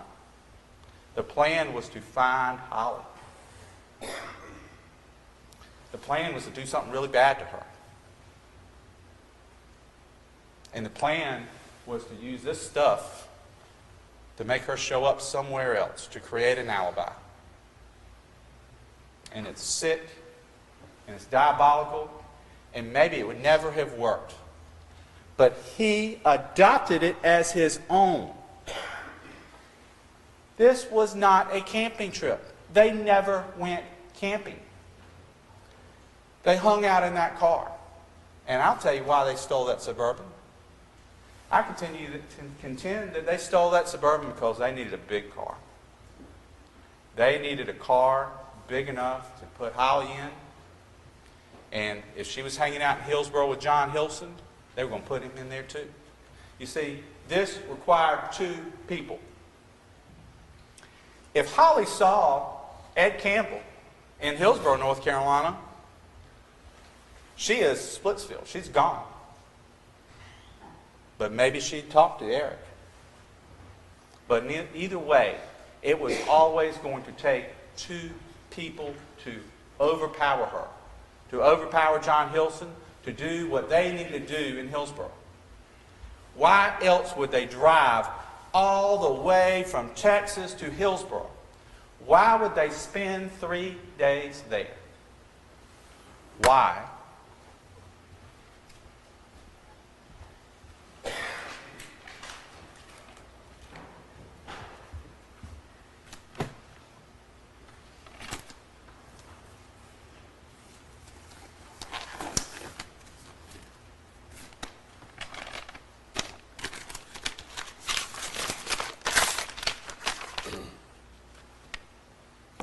John Hilson, Durham, North Carolina, hospitals.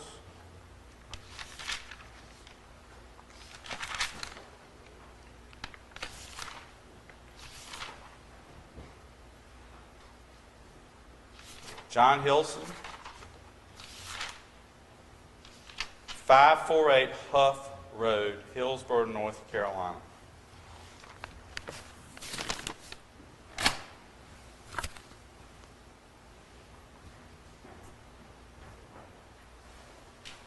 That's how close they got.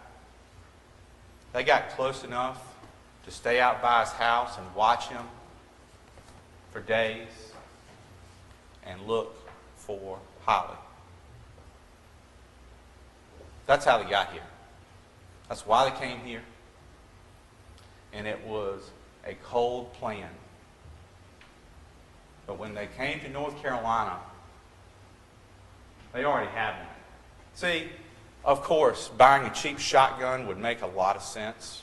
You could certainly kill somebody a lot faster with it. And under these circumstances, it's been a lot more humane than what they did. But when you go and buy a shotgun, you got to fill out a lot of paperwork, and someone is going to know right where you were when you did it. There's going to be cameras there. There's going to be a record. They couldn't do that. They needed something that goes unreported, because this was a plan conducted in secrecy. They got rid of their cell phones. When Nick said, "I didn't hear from him anymore," he didn't expect to. Not for a long time. They were going to be gone. They'd gone dark. That's what they did. They went off the grid. But they didn't go off the grid to live off the land or anything like that. They went off the grid to conduct a sinister plan in secrecy. That's what they did. And when you go in and you buy uric acid and lye and utility chain and U-bolts and padlocks,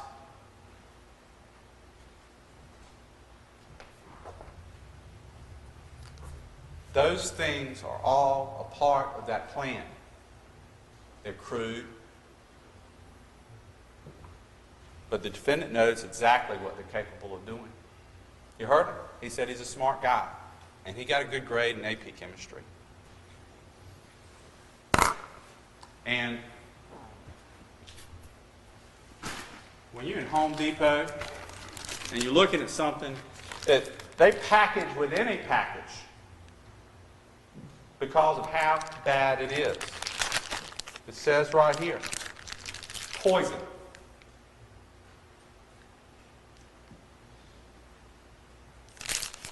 He knew what it was for. He knew what it was. He knew what it would do to somebody.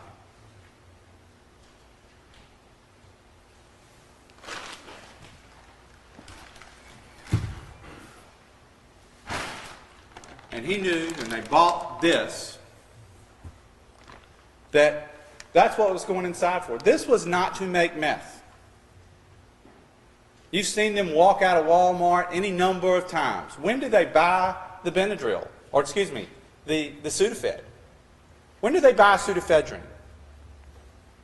When did they buy anything else that they would need to make meth? They bought this to hurt somebody. And when they bought it, they may not have planned on hurting the Faulkners. They didn't know who the Faulkners were. But they bought this with the intent to hurt someone.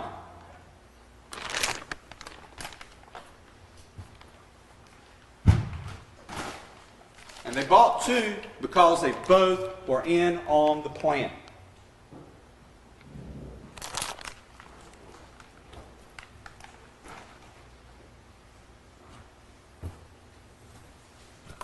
But that plan didn't work. Holly wasn't there. She had a lot of help. She worked in a place that apparently did a lot of things for its employees, including realizing that when something like this happens, you've got to protect them. You've got to protect valuable employees. And so they hid her away. And so when they got to Hillsborough, and after spending several days there, they reevaluated. He reevaluated. And they found their way into our community.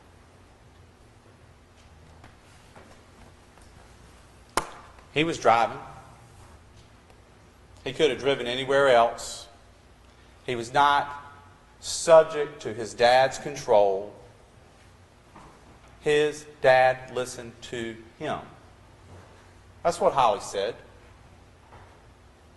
That's why she was hoping that when he walked into that house that night with Shane Warman with him, that he would intervene, that he would call the police, that he would say, "Dad, stop hurting her." But he didn't. He could have, but he didn't. Instead, he rode right up the road, and as Jerome Faulkner was coming home and checking his mail, they both saw an opportunity because they were running out of money. They had to buy an alternator. They didn't plan on that. They had gone dancing, spent more money than maybe they should. But they were out of money, and they needed someone who was vulnerable. And so they scouted that out for a little while. You've heard Joshua Boyd and Michael Weary talk about seeing them in the community, about Sheila Vaughn's nice manicured lawn and how it pissed Michael Weary off that they tore off into it. I mean, that is how much he paid attention to it. They were there. They were there long enough to observe and to size it up and assess it for what it was. And for what it was at that time, they decided they were going to pass it up. And they headed on up the road. They went up to Slagle's store, old country store up in Virgilina. You heard him. That's Mr. Slagle came in here, and he told you about them not bellying up to the bar.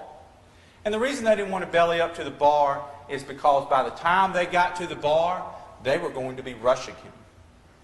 They didn't have a gun. They knew there probably was one up under the counter. But if the two of them reached up and grabbed him and pulled him up over the counter, the gun was going to be out of reach. And until Jimmy Long came in and took his coat off and had that pistol on his hip, that was the plan. But it didn't go down that way. And they were ready to move. They needed to do something. And so they went back down. They made a decision to turn around and came back into North Carolina. Came back and pulled in behind that old house where they could sit there, use that telescope, watch, assess, plan. You can't walk a mile in any direction up there without running across somebody's house. And this whole idea of going on a walkabout is ridiculous. You see, when they were in Hillsborough camping, they were hanging out in the Walmart parking lot or pulled in the woods some nondescript place near John Hilson's house. You don't want to go on a walkabout. You'll get discovered. What you want to do is hide out of sight, get real small, which is what they could do when they were sitting over there behind the honey hole. And as they sat there, they assessed and they waited. And then they took the things that they needed to take. And they want to tell you, I mean, Mr. Tyndall was right. There's a ton of stuff here. And I'm going to show you some of it. But for him to say that he did not know what was going on is not genuine. You knew. Is this for deer hunting? It's not for deer hunting. Doesn't make any sense to put any water in here and walk around with it. And I mean, he's not out there watering flowers. He has this as a weapon. He has this to hurt somebody. He has this to inflict pain. He has this to be able to gain the advantage over someone else. And why would he need to gain the advantage?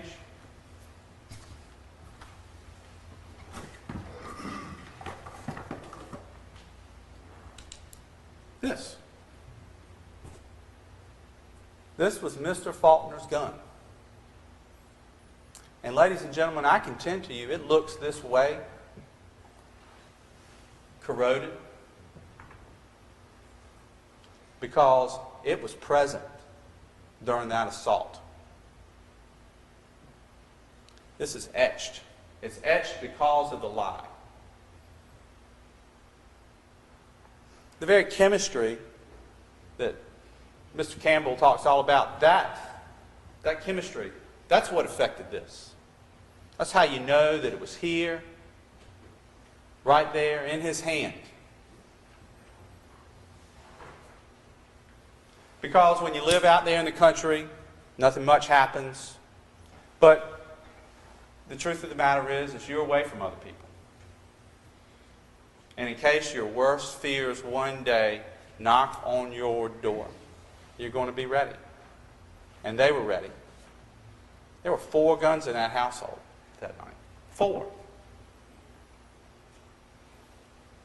But this one was Jerome's. And you can look at it, and it tells a part of this story, just like all the other pieces of evidence in this case. It tells the story of it was here, but it wasn't enough. And the reason it was not enough is that there were 2 of them.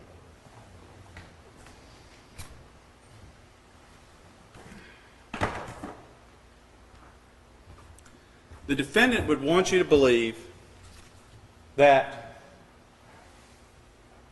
the stories that they tell, and I say the stories that they tell because they're not with us anymore, but the medical examiner tells you a story about them.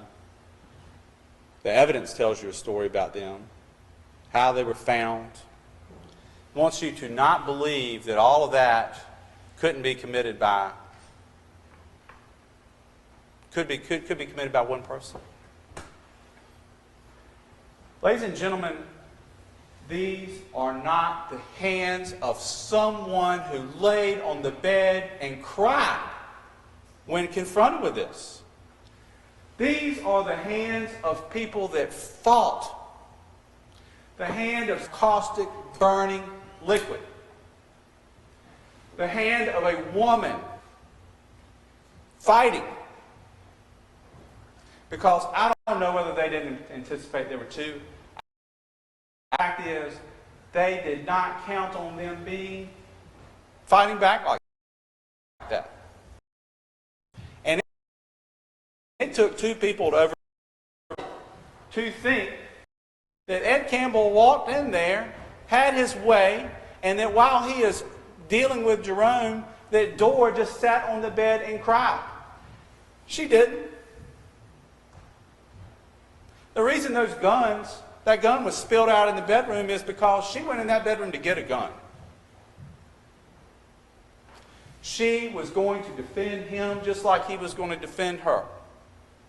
And the tragedy of this is the last things that they saw was they couldn't help the people that they loved. They had helped everybody else throughout their lifetime, but they couldn't help each other. But ladies and gentlemen, that is not a hand of someone who was giving up. That is a hand, those are hands of people that were fighting, and they fought. It's horrific. But these people were brutally assaulted, and it was not done by one weapon. The reason we had to have 2 medical examiners is because the procedures on these people were so extensive. Someone could not have gone and done the whole thing in a day and turned around and done the other one. And the wounds are numerous. And the wounds are numerous because this lasted a long time. When Dora was finally killed, that was the end of it for her. That's the wound that felled her.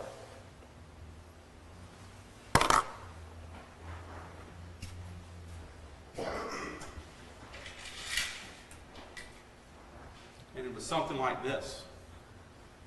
It's heavy. It's steel. It was in their car. They brought it with them.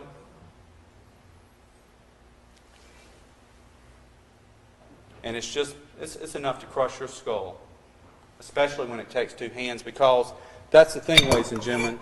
Everything that was here, it took 2 hands for that crossbow, for this heavy steel.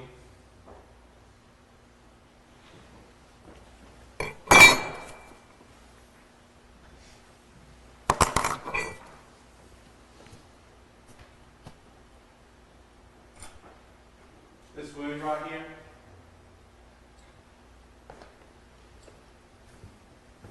Dr. Venuti told you it was only a 1/4 inch deep. It was inflicted while somebody held something to her throat. Something sharp, a knife, a spear. Held it to her throat. Because the things that the Faulkners had were not many. They had a lot of heirlooms. They had things that they just collected, things that were only important to them. And the things that the defendant and his dad wanted, they had to extract that from them. They had to persuade them with pain. And that's what they did. A knife or spear held to her throat so that she would give up her PIN number for her debit card, so that Jerome Faulkner would give up the combination to a safe.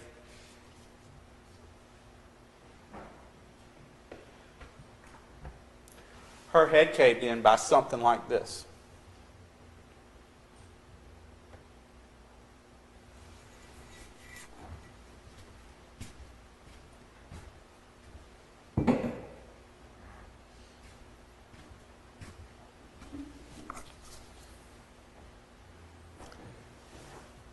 His wounds were many, and they came from many different angles. He stabbed on the back of his neck. Ladies and gentlemen, he stabbed on the back of his neck because at the time he was engaging someone else in front of him. See, Ed and Eric Campbell got more than they bargained for when they went up the hill.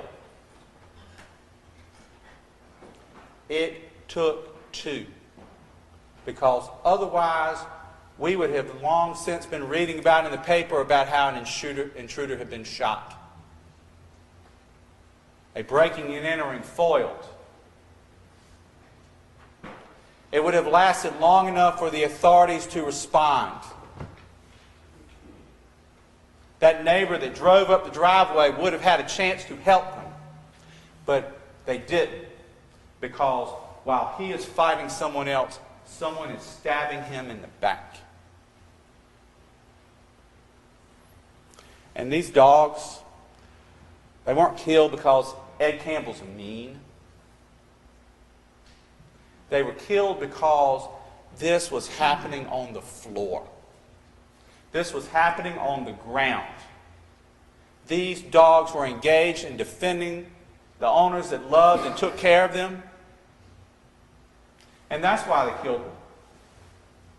And look, once again, that same incision right there on the head.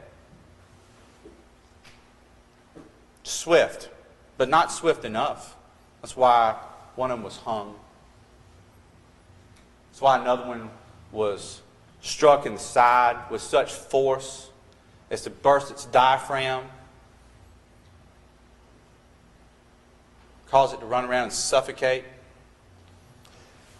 Just like their owners, these dogs suffered excruciating pain in their last moments.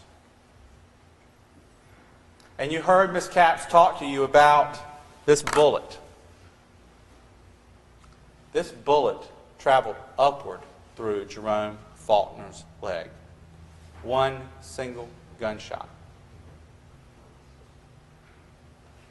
That is the persuasion. And even so, none of these wounds in and of themselves are debilitating. They're not the type of wounds that would cause somebody to be felled and could not get up and continue to defend themselves. They are the type of wounds that, when gone over a long period of time, prove to be fatal. But the type of wounds which someone can still respond. Someone can still say, "You're hurting me." And you can still say, "If you don't want to be hurt anymore, give me what I want."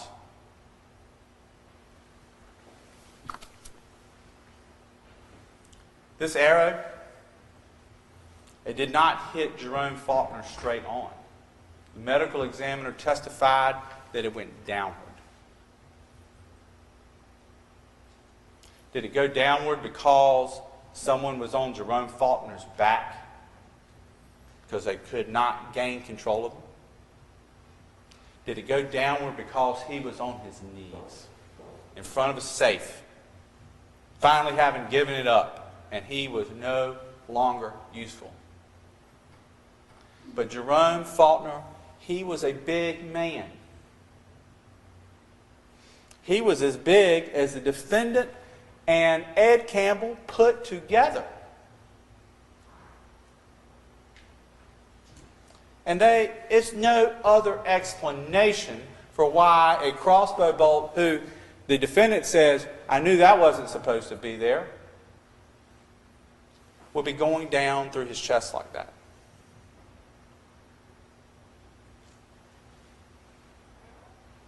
And to sit there and to be a part of a plan that put this into the side of Dora Faulkner. This was not rage. This was cold. This is the type of cold that he's capable of, because he came to North Carolina to do something just like that to someone else.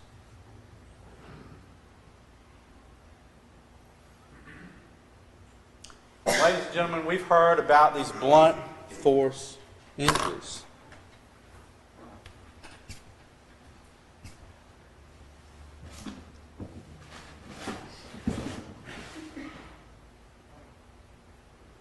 This crossbow, when it went up the hill, does anybody think for a minute that someone's going to open the door with a man holding a crossbow and a backpack and a sprayer in his hand? If you do, that's why you got a gun. But this crossbow looks the way it does because it was involved in a life and death struggle. The surprise was theirs when they effectuated this attack. But this crossbow is beaten up. It has this man's DNA on the foot stirrup. Right here. And that's not how it was purchased. It looks this way because this crossbow was used to assault him again and again and again. To kill him. And all the time that it took to do this, that woman was not sitting on the bed crying. She was a fighter. She told people what she thought. And she damn sure would have run in there and gotten a gun and shot him if she had had the opportunity. Or a frying pan in the face, or whatever she could do. But she would not have let this happen to him had she not been fighting for her own life.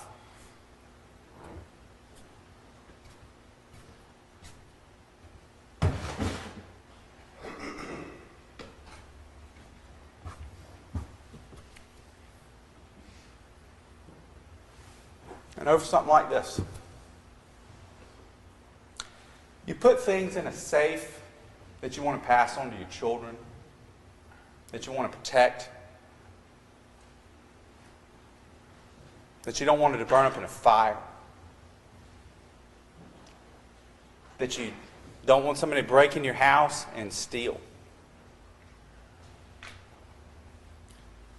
But they can't stop something like this.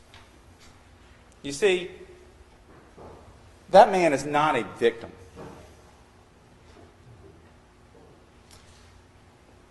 Dora and Jerome are victims.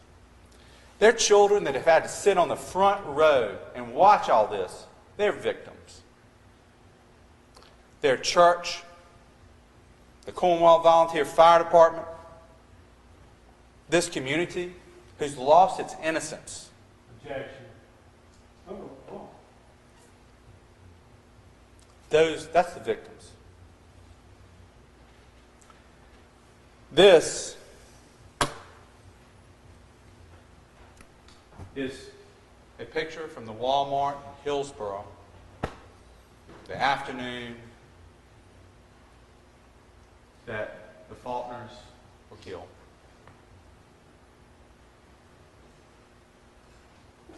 And it doesn't matter who was pushing the cart. Doesn't matter who was looking at the map. It doesn't matter that DSS got called to his house. This man is walking into his own Walmart and he's making decisions, conscious choices, deliberate decisions, just like he's been making all the way from Texas, all the way up here, all the way to the time that he left. But yet he wants to tell you that he didn't know what was going on.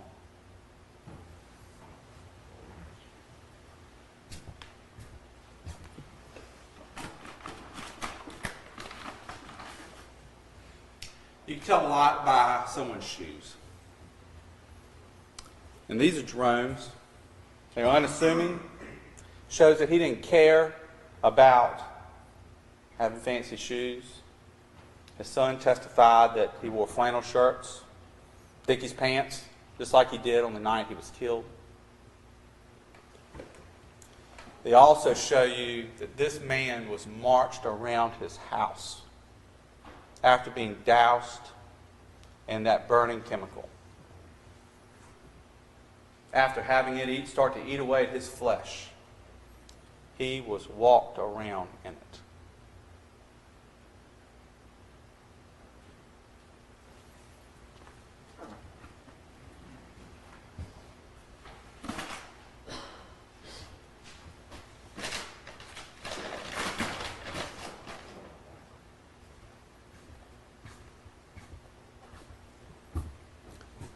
The difference is between these shoes is the person who donned them. They knew what was going to happen. They took electrical tape and wrapped it around the top of their shoes and the bottom of their jeans because they didn't want the stuff that they were going to spray in Jerome Faulkner's eyes to get on them. They didn't want it to damage them. They didn't want to feel its discomfort, the burn.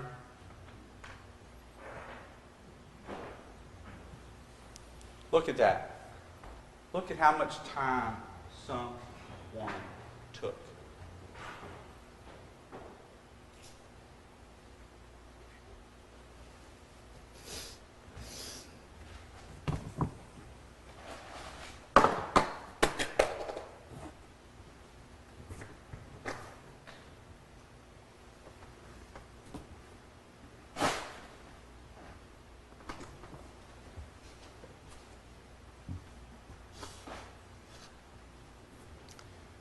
Ladies and gentlemen, you were picked because you could be fair.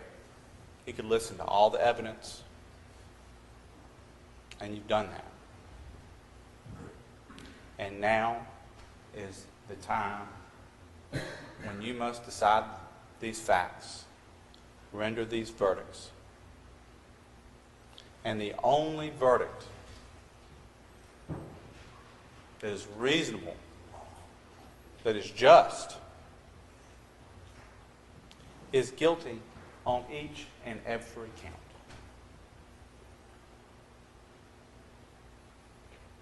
To do anything else, we should hang a wreath on the courthouse door. And it might be uncomfortable, but it is what is called for. It's what justice demands. I appreciate your time.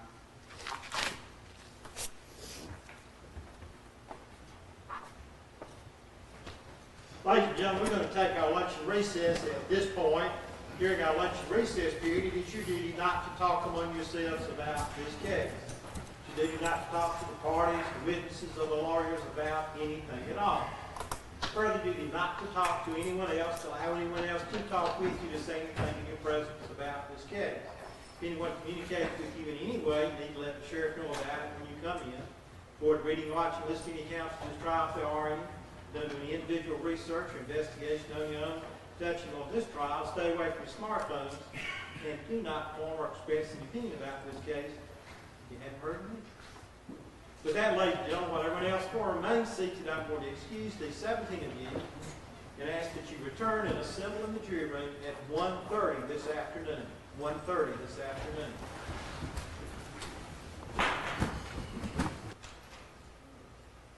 Roger, the flag bearers asked for me. Thank you, Rector. State. Nothing on behalf of the state, Your Honor. Thank you, Rector. Yes, sir. This chair can recess us to 1:30. Everyone stand. Oh yes, oh yes, oh yes. Brown County Superior Court being recessed until 1:30. God save the state and honor court. You may leave.